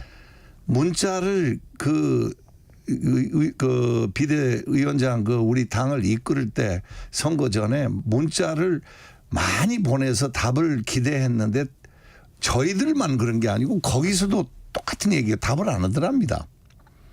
그래서 이 소통이라는 게 얼마나 중요한지 그리고 그래도 김건희 여사가 패밀리 같은 사람인데 좀 그때 당을 전체를 이끌고 대통령은 나라를 이끌고 한 그 비상대책위원장은 당 대표로서 이끌 때 그럼 가서 불도 끄고 지금도 오늘도 제가 보기에는 가서 그 뭐랄까요 어떤 잘못한 건 잘못했고 뭐 오해받은 건 풀고 그랬으면 제 마음입니다. 제가 시골 사람이나 촌놈이라 얼굴은 이렇게 다르게 생겼지만 전라도 촌놈이라 가족끼리 좀 가족적인 분위기에서 누구하고 엄청 친해지면 가족이 되는데 그렇게 풀어나가는 거에 맞고 다른 건 다 변명이라고 생각합니다. 자, 지금 국민의힘 인요한 의원과 얘기 나누고 있습니다. 지금 아까 말씀하실 때 꼭 뭐 김건희 여사뿐만이 아니고 광역자치단체장이나 자치단체장들도 총선 때 뭐 화이팅 뭐 이런 걸 보냈는데 응답이 없었다 그런 말씀이시죠? 화이팅이 아니고 예. 어떻게 도와드릴까 뭐 전략에 관한 거 뭐 여러 가지 다양한 내용입니다. 그냥 뭐 화이팅 같으면 답을 안 해도 되죠. 물론 그때 엄청 바빴어요. 그건 인정합니다. 바쁘지만 저는 하다못해 누가 아무리 그 어려운 바빠도 뭐 스마일 하나 보내거나 뭔가 뭐 감사합니다 보내거나 뭐 우리 나중에 연락합시다 보내거나 그러려고 노력을 많이 하는데 네. 제가 이제 예를 들어서 저를 공격하면서 뭐 제가 기억을 못해서 그러는데 뭐 저하고 소통 잘했다는데 그건 제가 또 반박했거든요. 그거 소통에 그리웠습니다. 제가 비대당 그 국민의 미래 여기 뭡니까 그 선대위원장을 맡고 있는데 네. 저는 많이 협력을 하고 싶었는데 사실 불가능했어요. 왜냐하면 소통이 잘 안 돼서. 자, 문자 질문 한두 개만 더 드릴게요. 네네네. 친한동계 장동영 국민의힘 최고위원 후보는 문자 메시지 공개 배경에 친윤 인사와 원희룡 캠프가 있다고 보냐는 프로그램 진행자 질문에 그렇게 생각한다고 답했습니다. 한동훈 후보도 이 시점에 이런 얘기 만들어내는 건 당무 개입 위험한 일이다. 이 시점에 이런 게 공개된 거는 뭐 이렇게 이상하진 않으세요? 많이 이상해요. 왜냐하면 공과 사를 뭐 나누지 뭐 나눠야 된다 뭐 이런 원칙적인 해당이 안 되는 말을 하고 있어요. 왜냐하면 두 분이 오랫동안 알았기 때문에 네. 저희 의과대학 선후배 관계도요. 뭐 의과대학에도 선거가 있었고 그렇지만 굉장히 가까운 사이는 선배와 후배는 언제든지 소통할 수 있고 네. 뭐 대통령실이 그 무슨 선거에 개입한 것도 아니고 그건 한 장관님이 한 우리 후보 그때는 이제 비상대책위원장님이 그렇죠.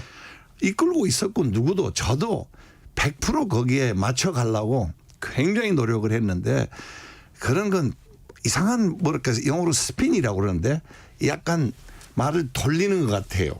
그냥 그 부족했다. 앞으로 그 잘못 간 방향 잘못된 생각을요 인정하는 것도 용기가 필요해요. 저는 이준석 아버님을 좀 지나치게 비판했는데 바로 사과했습니다. 잘못하면요 후퇴할 줄도 알아야 돼요. 네.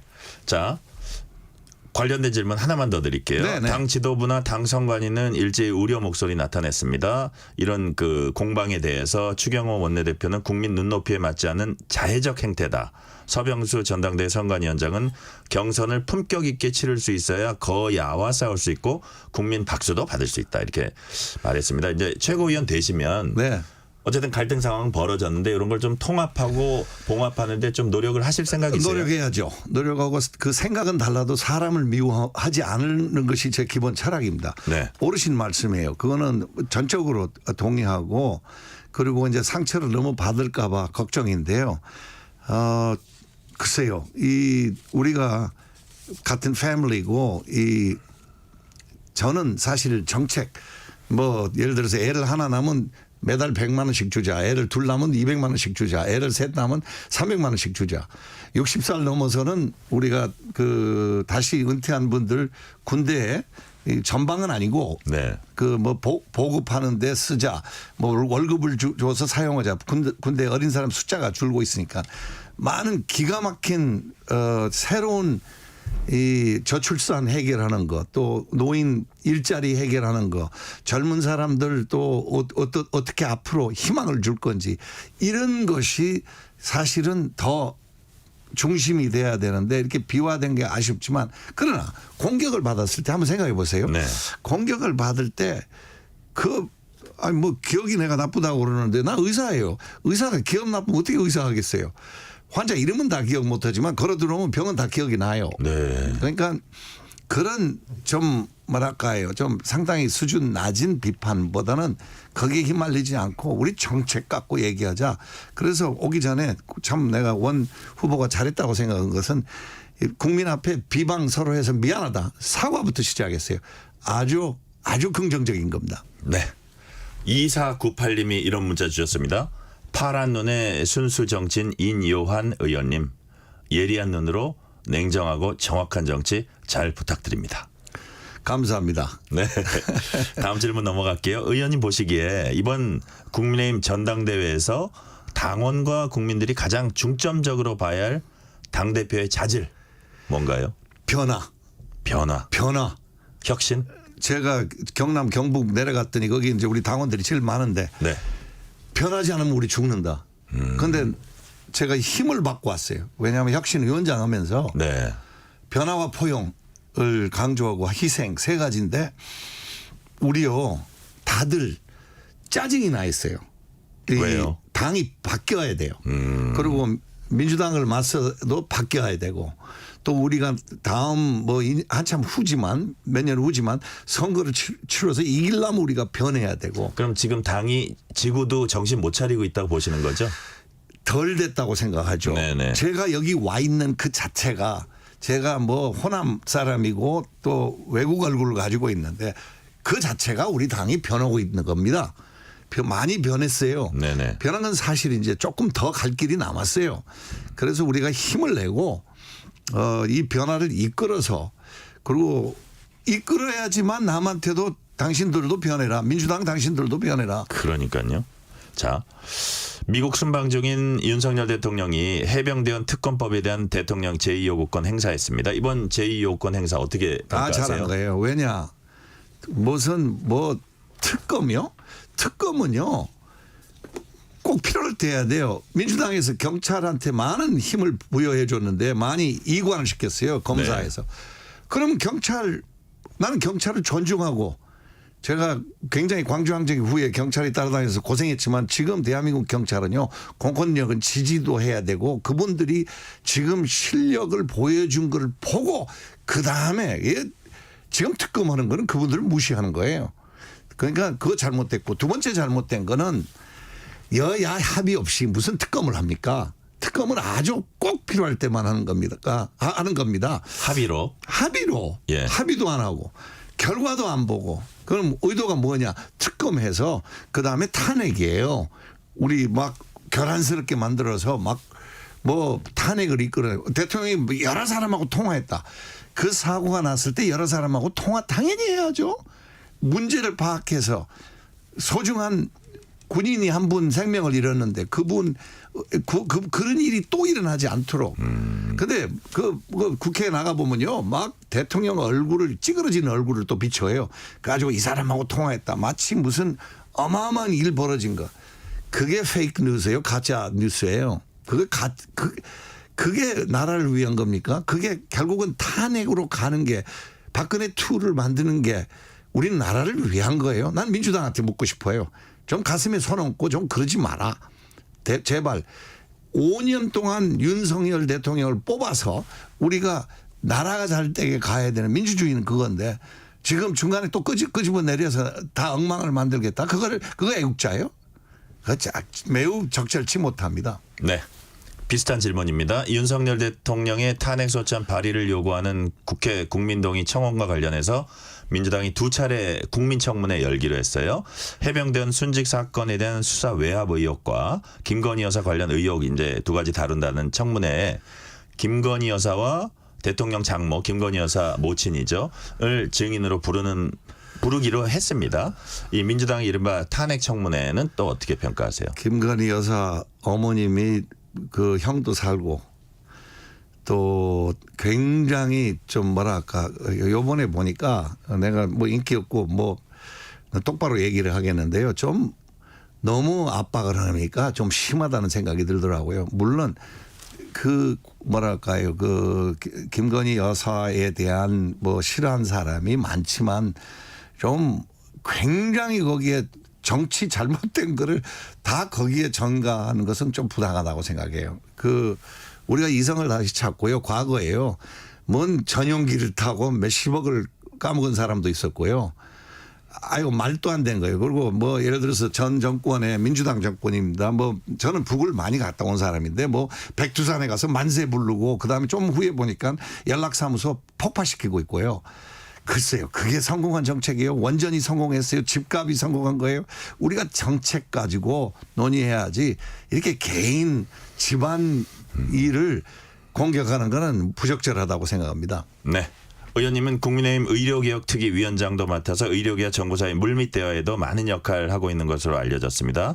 정부가 모든 전공의에 대한 행정처분 철회하기로 했습니다. 일각에선 전공의들에게 면죄부 준 것 아니냐는 비판도 일부 나오고 있는데 이번 전공의 행정처분 철회 결정 잘했다고 보세요? 일단 좋은 방향입니다.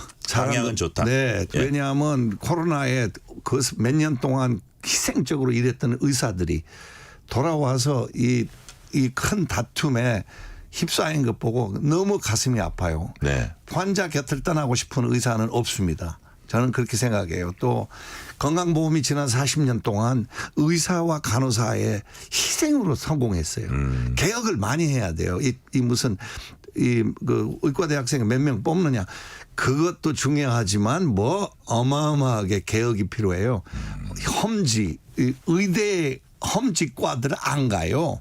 왜? 리스크가 크고 너무 많이 위험이 있고. 수가 문제도 있죠. 수가 문제도 뭐 수학과 의사가 100명 150명 보고 봐야 먹고 사는 거. 어떻게 하루에 150명 보고 저대로 봅니까? 그러니까 상식을 벗어난. 제가 앰뷸런스 만든 사람인데 레커차가 앰뷸런스보다 10배, 20배 더 많아요. 고속도로에. 사람을 그 앰뷸런스 저기 자동차를 끌고 가면 돈이 되고 사람을 모셔서 병원 가면 돈이 안 돼요. 그거 우리 정말 고쳐야 됩니다. 네. 개혁할 게 건강보험에 많은데 나는 의사 출신이라 그런 게 아니고 정말 의사들이 헌신 많이 해왔고 지금도 하고 있고 좀 자존심을 살려주고 좀 좋은 방향으로 잘 풀렸으면 좋겠습니다. 네. 앞으로 의료개혁 측면에서도 더 적극적인 역할 저희가 기대하고요. 마지막 질문 드릴게요. 네. 최고위원 후보로서 하고 싶으신 말씀 짤막하게 강하게 한 말씀 해주세요. 지금 우리 내부의 소모전입니다. 민주당한테 손 내밀고 싶습니다. 우리 협치와 타협과 이제 미국도 대선이 오는데 미국도 이제 우리가 경쟁을 해야 됩니다. 네네. 우리 마땅히 응당히 우리가 가져야 될 위치를 잡고 세계하고 경쟁하고 세계와 붙어 말하자면 싸워야 되는데 우리 대한민국이 어떻게 그 일을 할 건지에 에너지를 좀 씁시다. 네. 내부적인 소목 그만합시다. 네. 오늘은 여기까지 듣겠습니다. 국민의힘 최고위원에 출마한 인요한 의원이었습니다. 의원님 감사합니다. 감사합니다. 실시간 교통정보 알아보겠습니다. 교통정보센터 이현 리포터 나와주세요. 네, 퇴근길 평소보다 정체 구간이 짧은 곳이 많습니다. 서울시내 강남수산도로 성산 쪽으로는 봉천터널 안에서 사고가 있었습니다. 처리는 조금 전에 됐고요. 하지만 아직 영향이 조금 남아 있습니다. 경부고속도로 서울 쪽으로 기흥에서 수원 양재 부근에서 반포 쪽으로 정체 이어집니다. 부산 방향 서울 요금소에서 수원 쪽으로 구간 속도를 줄이고 있습니다. 경부고속도로 말씀을 드렸고요. 영동고속도로 인천 쪽으로는 동수원 부근에서 지체고요. 월곶에서 서창 분기점 쪽으로 천천히 가고 있습니다. 평택 시흥고속도로 시흥 방향 마도 분기점에서 송산 마도 쪽으로 더디게 지나고 있습니다. 서해안고속도로 서울 쪽의 이동도 어렵지 않으실 텐데요. 지금은 매송에서 팔곡 분기점, 일찍에서 금천 쪽으로 속도가 떨어집니다. KBS 교통정보센터였습니다.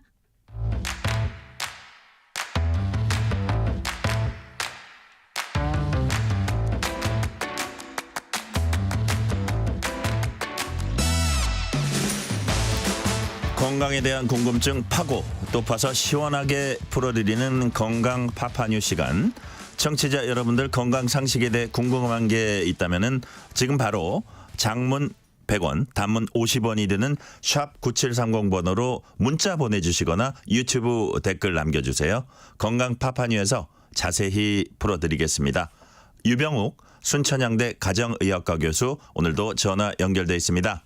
오늘은 건강하게 채소 섭취하는 방법과 혈당 관리 방법 집중적으로 알아봅니다. 교수님 안녕하세요. 네, 안녕하세요. 오늘은 청취자 9216님이 보내주신 질문으로 시작합니다. 저는 평소에 채소를 생으로 먹고 있는데요. 당근을 너무 좋아해요. 생으로 먹으면 영양소가 없다고 하는데요. 정말 그런가요? 이런 질문 주셨어요. 교수님, 채소는 생으로 먹는 게 좋습니까? 아니면 볶거나 삶아서 익혀 먹는 게 좋습니까? 보통 제 환자분들이 질문하는 내용은 네. 좀 반대였습니다. 평소에 채소를 좋아하는데 익혀 먹으면 영양소가 없다고 질문하신 분들이 사실 대다수거든요. 그러니까요. 근데 이분은 생으로 먹으면 영양소 없다는데 그 사실이 어떤지 모르겠어요. 이게 지금 오타였는지 아니면 모르겠습니다만은 우선은 이렇게 말씀드리고 싶어요.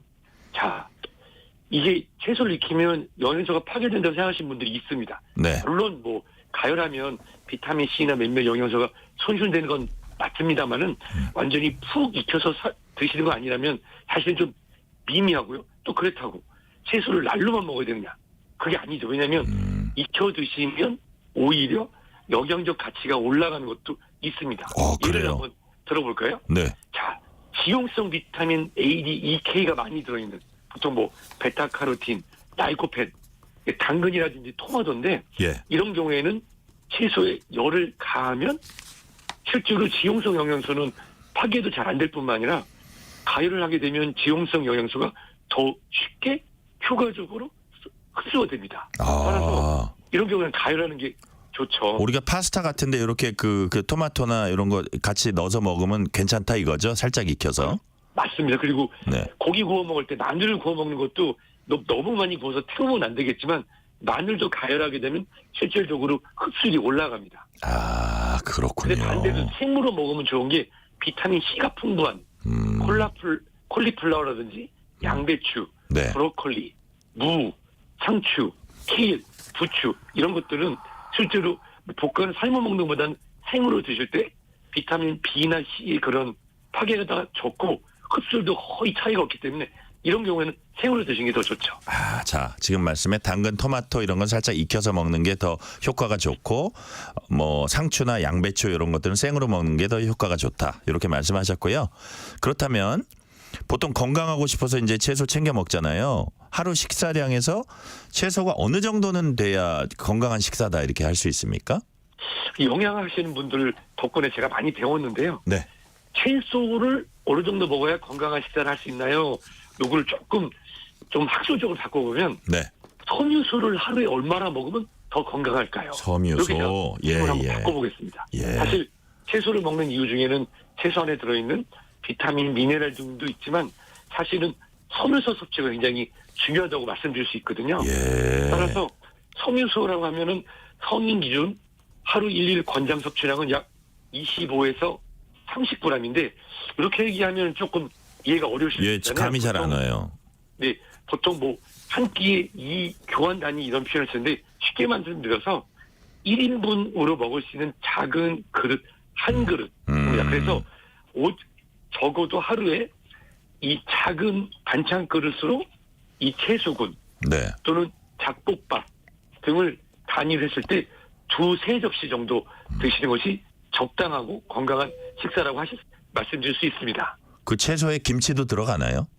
좀 다르죠, 김치는. 김치도 들어가고 우리가 생각하는 모든 그런 채소군이 다 들어가서 그러면 어떻게 보면 우리 조상께서 준비해 주신 이 한식 같은 경우는 밥도 먹지만 여러 가지 반찬들이 조금씩 한두 접시째 있잖아요. 네네. 그렇게 보면 한식의 균형 잡힌 식단이 하루에 먹어야 되는 이런 섬유소, 즉 채소량을 지킬 수 있다고 생각됩니다. 네. 자, 요즘 식사 중에 채소 가장 먼저 먹는 다이어트가 유행한다고 합니다. 소위 혈당 다이어트라고 하더라고요. 채소, 고기, 밥 순서. 다시 말해서 섬유질, 단백질, 탄수화물 순서로 먹으면 혈당 안 오르고 다이어트가 된다 이런 원리라고 하는데 진짜 이 순서대로 먹으면 혈당 안 오릅니까? 네. 혈당은 저는 이렇게 말씀드리고 싶어요. 이 물리학적 측면을 보면은 자, 우선은 제가 예를 들어서 그 채소를 한 접시 먹고 그리고 단백질 한 덩을 먹고 밥을 먹었습니다. 근데 이 양을 제가 반대로 밥, 고기, 채소로 먹게 돼도 그 총 칼로리는 같죠.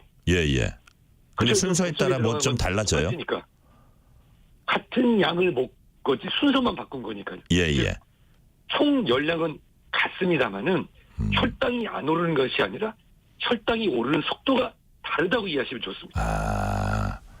그래서 섬유질을 먼저 섭취를 하게 되면 섬유질은 뭐 불용성 섬유소, 그다음에 수용성 섬유소가 있는데 이런 것들이 우선은 배를 천천히 부르게 해주고 이후에 단순당, 정제당, 뭐 밀가루라든지 또는 밥들이 빠르게 분해돼서 포도당이 변환돼서 혈당을 올릴 수 있는 거를 흡수를 방해함으로써 저 순서는 같아도 어차피 먹은 양은 똑같으니까 칼로리는 같지만 혈당이 천천히 오르면서 당뇨도 예방하고 또 혈당이 급격히 오르면서 발생할 수 있는 인슐린 저항성이나 기타 여러 대사 질환을 예방하는데 도움이 되기 때문에 이렇게 거꾸로 다이어트 또는 혈당 다이어트 순서로 드신다고 하면은 혈당이 오르는 당지수를 낮춰서 당뇨를 예방하는 데 도움이 되고 실제로 살이 찌는 것도 예방할 수가 있습니다. 아, 그러니까요. 이거 그럼 채소부터 먹고 뭐 고기나 단백질 같은 거 먹고 밥 먹는 이 순서가 얘기가 되는 거네요, 한마디로. 그렇죠. 네, 실제로 다이어트 효과도 있습니까? 반대로 생각해 볼까요? 자, 밥을 막 먹고 빠르게 먹고 고기를 먹고 그리고 이제 채소를 먹는다. 채소를 먼저 먹게 되면 포만감 때문에 우리 뇌로 배 음식이 들어간 다음에 그만 먹어라고 하는 호르몬 신호가 가는데 적어도 15분이 필요한데 밥에다가 우리가 고깃국에 밥을 말아서 확 먹다 보면 어느새 한 공기 뚝딱 그다음에 국 뚝딱 다 먹잖아요. 5분 10분이면 그렇게 되면 일단 혈당도 다 올라가고 채소는 손이 안 가죠. 근데 반대로 채소나 섬유질을 먼저 섭취하게 되면은 천천히 혈당이 오르면서 인슐린도 천천히 오르고 혈당도 서서히 올라갔다 서서히 떨어지면서 우리 몸 안에 지방이 저장되는, 즉 중성지방이 만들어지는 속도가 낮아지고 중성지방도 적게 생성이 됩니다. 그렇게 되면 우리가 걱정하는 내장지방이라든지 또 지방이 쌓이는 속도도 줄일 수 있기 때문에 실제로 다이어트 효과도 있습니다. 요거는 짧게 좀 대답해 주세요. 시간 때문에. 0184님이 중국인들은 엄청 기름진 음식 먹으면서 양파 함께 먹던데 양파가 효과가 있을까요? 네, 사실 중국 분들은 양파를 엄청 많이 드시고 기름진 것도 드시고 하시기 때문에 기본적으로 양파를 많이 볶아 드시는데 양파 자체에 있는 알리신들의 효과와 또 거기에 들어있는 많은 미네랄 그리고 기본적으로 섬유질을 많이 미리 섭취하는 습관들 덕분에 생각보다 비만인들이 많지는 않은 것 같습니다. 그렇군요. 최근에는 중국의 젊은 인구들에서 비만이 증가하는 거 보면 패스트푸드의 영향도 큰 것 같습니다. 혈당 관리 방법 좀 짤막하게 좀 소개해 주세요. 네, 혈당은 총량의 칼로리도 중요하지만 서서히 올리는 게 중요합니다. 따라서 제가 패스트푸드라는 말씀을 드렸는데 슬로우 푸드, 한식처럼 골고루 천천히 15분 이상 식사를 한다면 종류에 상관없이 혈당 관리에서 승리하실 수 있을 겁니다. 네. 자, 혈당 스파이크라는 게 있습니다. 혈당 갑자기 오를 때. 그럴 때는 우리가 어떻게 또 대처하는 게 좋을까요, 교수님? 물론 혈당 스파이크의 정의는 아직 명확한 건 없지만은 식사 후에 정상인이 혈당이 1시간 이후에 140 이상 되거나 특정 음식을 먹은 다음에 그 차이가 30 이상 날 때 혈당 스파이크라고 하는데 스파이크 증상이 오르게 되면 어떤 분들은 증상이 없을 수도 있지만 문제는 우리도 모르는 사이에 혈당 스파이크에 따라서 인슐린도 같이 널뛰는 것처럼 오르락내리락하고 그러면서 우리 몸은 점점 살이 찌기 쉬운 그리고 당뇨인으로 한 발 한 발 다가가기 때문에 혈당 스파이크를 일으킬 수 있는 단순당, 정제당, 정제밀가루 그리고 정제 시럽이 많이 들어있는 음료 그다음에 우리가 청량 음료들을 피하는 게 혈당 스파이크. 우리 배구에서 보면 스파이크 내려 찢으면 수비수도 팔도 아프고 바닥에서 쾅 하고 소리가 나잖아요. 그것처럼 우리 몸에도 소리 소문 없이 장기들의 손상도 되고 호르몬이나 인슐린의 교란도 발생할 수 있어서 혈당 스파이크를 일으킬 수 있는 예를 들어서 뭐 수박 주스 이런 걸 드시면 당지수가 쭉 올라갈 수 있으니까 그래요? 여름철에 이런 과당이 들어있는 것을 씹어 먹는 것이 아니라 마시는 주스 형태로는 피하실 것을 권장드리고 싶습니다. 여름철에 역시 교수님 말씀하신 대로 물이 최고인 것 같아요. 그렇습니다. 네. 자, 오늘은 여기까지 말씀 듣겠습니다. 건강 파파뉴 유병욱 순천향대 가정의학과 교수였습니다. 교수님 감사합니다. 건강하세요. 고맙습니다.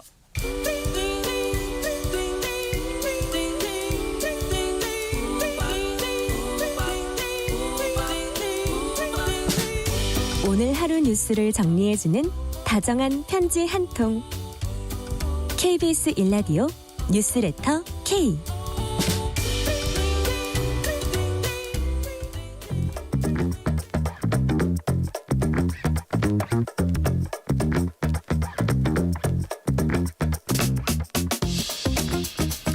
세계는 넓고 이슈는 많다. 국제뉴스 짚어보는 시간, 지금은 글로벌 시대입니다. 지난 4일 영국에서 조기 총선이 치러졌습니다. 결과는 14년 만에 정권 교체입니다. 노동당이 압승을 거두면서 영국 정치에도 큰 변화가 예상됩니다. 송지원 영국 에든버러대 교수와 함께 자세히 알아봅니다. 송지원 교수님 어서 오세요. 네, 안녕하세요. 교수님 반갑습니다. 원래 영국 에든버러에 계시다가 지금 잠시 한국에 들어와 계시다고 들었습니다. 에든버러 다음 달이면 축제가 열리죠? 네, 맞습니다. 저는 지금 에든버러 대학에서 일하고 있고요. 한국에 학회가 있어서 잠시 이제 방문했습니다. 네. 다음 달 축제 볼만한가요? 에든버러 축제? 네, 무슨 축제예요? 에든버러 프린지 페스티벌이 그러니까 8월 한 달 내내 열리는데 프린지 페스티벌. 네, 그래서 이제 도시가 굉장히 사람들로 많아지고 분주해질 예정입니다. 네네. 자, 전공 연구 분야 어떤 분야입니까? 저는 이제 에든버러 대학에서 노사관계학이랑 인적자원 관리로 연구하고 또 가르치고 있습니다. 네네. 근데 어쨌든 거기 영국 현지에 계시니까 그쪽 이제 그 정치 상황도 잘 아실 것 같아요. 네. 총선 결과 먼저 보겠습니다. 4일 치러진 영국 조기 총선 하원 의석 650석 중에 노동당이 412석을 차지했습니다. 또 기존 집권당이던 보수당은 121석 얻는데 그쳤습니다. 1834년 창당 이래 최악의 성적이라고 합니다. 이 결과 어떻게 평가하세요?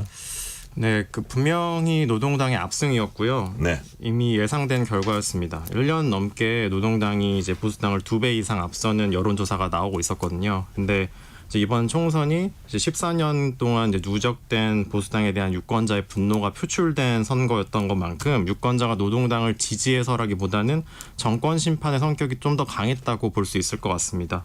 네. 유권자 분노는 뭐 경제 정책 실패인가요? 주로 어떤 건가요? 네, 이제 주로 이제 경제적 정책 실패를 얘기할 수 있을 것 같은데 이제 브렉시트 이후로 특히 이제 국민들의 피로감이 좀 쌓이면서 네. 이번 선거 결과로 이제 나타난 것 같습니다. 네. 브렉시트 얘기는 제가 추후에 또 하기로 하겠습니다. 새로 취임한 스타머 총리 어떤 사람인지 알아보겠습니다. 사실 비전이나 카리스마가 부족하다 이런 평가도 들었습니다. 교수님 보시기에 스타머 어떤 정치인입니까? 그러니까 스타머 총리가 기존의 노동당 정치인에 비해서 뭐 선명성이 부족하다는 평을 좀 받았었는데요. 이제 네. 스타머 총리 같은 경우에는 그 전에는 인권 변호사로 활동을 했고 또 왕립 검찰청에서 청장까지 지낸 경력이 있습니다.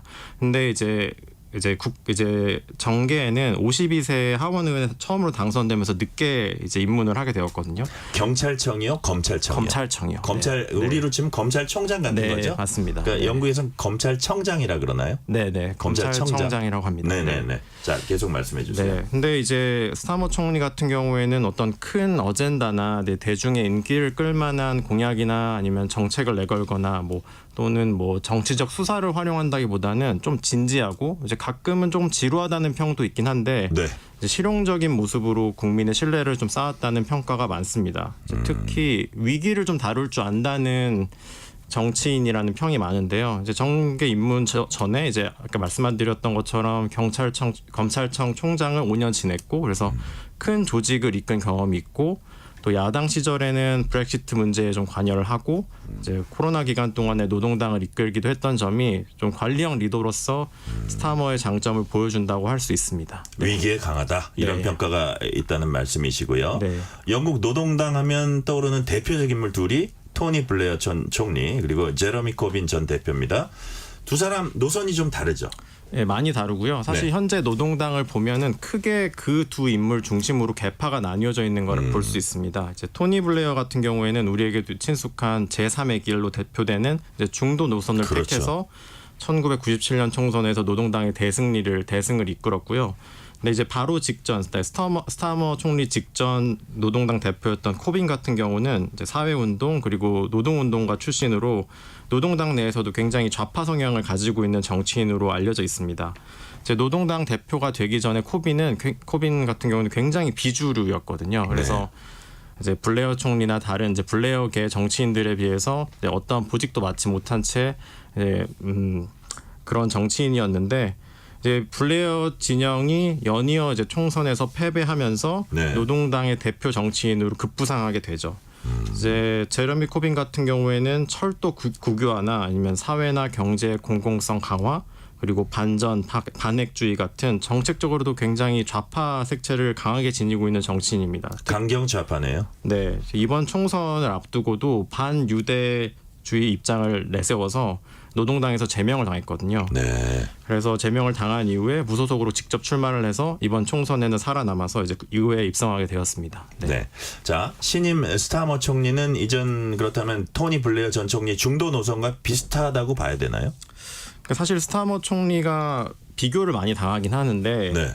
사실 정치인으로서 둘은 굉장히 차이가 있습니다. 이제 토니 블레어 같은 경우에는 뭐 제3의 길이나 신노동당 같은 캐치프레이즈를 내걸고 좀 선구자적인 매력으로 이제 유권자들한테 어필을 했다면 스타머 같은 경우에는 아까 말씀드린 것처럼 굉장히 체계적이고 이제 관리형인 정치인이라고 볼 수 있거든요. 그런데 정책 자체를 살펴보면 그 둘은 굉장히 비슷한 구석이 많습니다. 네. 이제 1997년 블레어 공약집을 보면 교육이랑 건강에 굉장히 우선순위를 뒀었는데 이번 스타머 총리의 공약도 비슷한 방향성을 가지고 있습니다. 공교육을 강화하고 평생 교육을 확대하고 또 영국이 굉장히 자랑하는 이제 보건 의료 서비스인 NHS. 거기에 가장 큰 문제점이 대기 시간이 길고 진료 접근성이 낮다는 건데 그 문제를 해결하겠다고 했거든요. 그래서 그 점을 살펴보면은 두 총리의 이제 정책에는 굉장히 비슷한 점이 많습니다. 근데 하지만 가장 큰 차이점은 경제 정책인데요. 이제 블레어의 경제 정책은 민간이 주도하는 자유시장주의를 인정하는 정책이었다면 스타머 같은 경우에는 조금 더 국가가 많이 개입되는 경제 정책, 산업 정책을 예고하고 있습니다. 네. 자, 그렇다면 이 전통적인 노동장 지지층이 지지하던 바하고는 좀 뭐 다를 수도 있는데 이런 노선 택한 이유가 뭘까요? 일단 지금 영국 사회나 이제 뭐 경제가 마주한 문제들이 기존의 노동장 색채로 이제 구성된 정책으로 풀기에는 좀 어려움이 있다고 볼 수 있습니다. 그래서 이번 총선에서도 스타머 총리가 원래 노동당이 전통적으로 가지고 있던 이미지인 높은 세금과 이제 높은 지출이란 이미지를 벗어버리고 친기업, 친노동 방식을 택하겠다고 천명했거든요. 근데 그동안 이제 14년 동안 총선에서 연이어 패하면서 학습이 된 것 같아요. 네. 노동당의 선명성을 가지고 있는 정책이나 아니면 핵심 지지층을 공략하는 선거 전략으로는 계속 질 수밖에 없다. 그래서 보다 실용적이고 중도적인 노선을 택해야 대중에게 어필할 수 있겠구나. 이제 그런 입장을 가지면서 전략을 짰고 그래서 특히 이번에는 어떤 문제점을 두고 문제를 해결하고 목표를 달성하는 데 중점을 두는 공약집을 내놓았거든요. 그래서 이 지점들이 이제 중도층에게 어필해서 이제 선거에서 큰 승리를 거두게 된 것 같습니다. 네. 자, 우리가 섀도우 내각, 그림자 내각이라고 하죠. 취임하자마자 내각이 착착 꾸려졌는데 집권 전부터 이미 장관 후보들을 정해뒀기 때문이겠죠? 네, 이제 그림자 내각, 섀도우 캐비닛 같은 경우에는 야당이 이제 정부 내각에 대응해서 구성하는 비공식 내각인데요. 이제 보통 이제 영국이나 호주, 뉴질랜드 같은 영연방 국가들에선 잘 정착이 되어 있고 이 나라들에서는 이제 정권 교체가 이루어지면 예비 내각, 섀도우 내각 그 멤버들이 그대로 취임하는 절차가 관행으로 굳어져 있습니다. 네. 2081님이 영국이나 우리나 한번 틀어진 민심을 다시 회복하는 게 얼마나 힘든 일인지 깨닫게 됩니다라는 말씀해 주셨고요. 네. 새 내각 25명 중에 11명이 여성이에요? 네, 이게 굉장히 의미가 있죠. 이제 네. 11명의 여성 장관은 역대 여성 장관 비율 최고치고요. 지난 정부보다 4명이 늘어난 수치입니다. 이번 내각을 살펴보면은 거의 모든 구성원이 공립학교 출신으로 이렇게 명문 사립학교를 나왔던 보수당 장관들과는 좀 차이가 있는데요. 예. 또 살펴보면은 비주류나 아니면은 소수자 배경을 가지고 있는 정치인들도 대거 이제 장관이 되었습니다. 특히 이제 워킹 클래스, 뭐 노동자 계급색이 뚜렷한 편이라고 평가받는 스타머 총리와 좀 삶의 궤적이 비슷하다는 평을 받고 있거든요. 네네. 근데 이제 한편 이번 내각에는 또 몇몇 이제 올드보이들이 귀환을 했습니다. 그래서 블레어계로 불리우는 이제 정치인들이 대거 복귀를 했는데요. 이제 2009년까지 내무장관을 맡았던 제키 스미스가 이제 이번에 교육부 장관으로 복귀했고, 네. 2010년까지 국제개발 장관을 했었던 더글라스 알렉산더가 산업통상부 장관으로 복귀했습니다. 그리고 이번 정부의 산업 경제 정책에서 굉장히 중요한 역할을 맡게 될 에너지 기후 장관에는 전 노동당 대표였던 에드 밀리밴드가 맡게 됐습니다. 네. 이 중에 이제 재무장관도 여성이라는데 재무장관으로서는 처음 여성이 맡았다는데 맞습니까? 네, 맞습니다. 네, 어떤 분이에요? 재무장관이 장관의 장관으로 불리는데요. 영국에서는 이제 1215년 의회 개원 이후 최초로 여성이 재무장관으로 기용이 됐습니다. 굉장히 역사적인 일이고요. 이번에 이제 기용된 이제 재무장관 레이첼 리브스는 이제 영국 중앙은행인 영란은행에서 이제 경제학자로 일했던 사람이고요.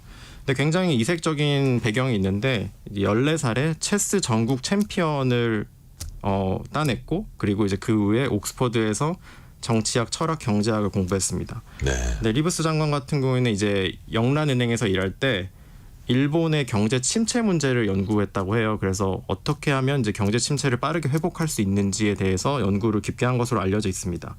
장관 같은 경우에는 경제 성장 방식에 있어서 안정적이고 투자를 강조하고 또 개혁적인 성격을 띠는 것으로 알려져 있는데 또 재정을 이제 앞으로 다루게 될 텐데 재정 접근 방식은 이제 국가 부채 비율을 줄이고 재정 건전성을 강조하는 이제 전 고든 브라운 총리와 굉장히 유사한 것으로 알려져 있습니다. 그래서 리브스 장관이 가지고 있는 전문성이나 경제관에 대해서는 기업계나 이제 산업계에서는 굉장히 인정을 하고 존중을 보이고 있지만 앞으로 스타머 총리나 꾸려나가게 될 이제 녹색 친환경 이제 경제 성장 계획이 있는데 그 부분에 있어서는 굉장히 회의적인 시각을 보이고 있습니다. 네.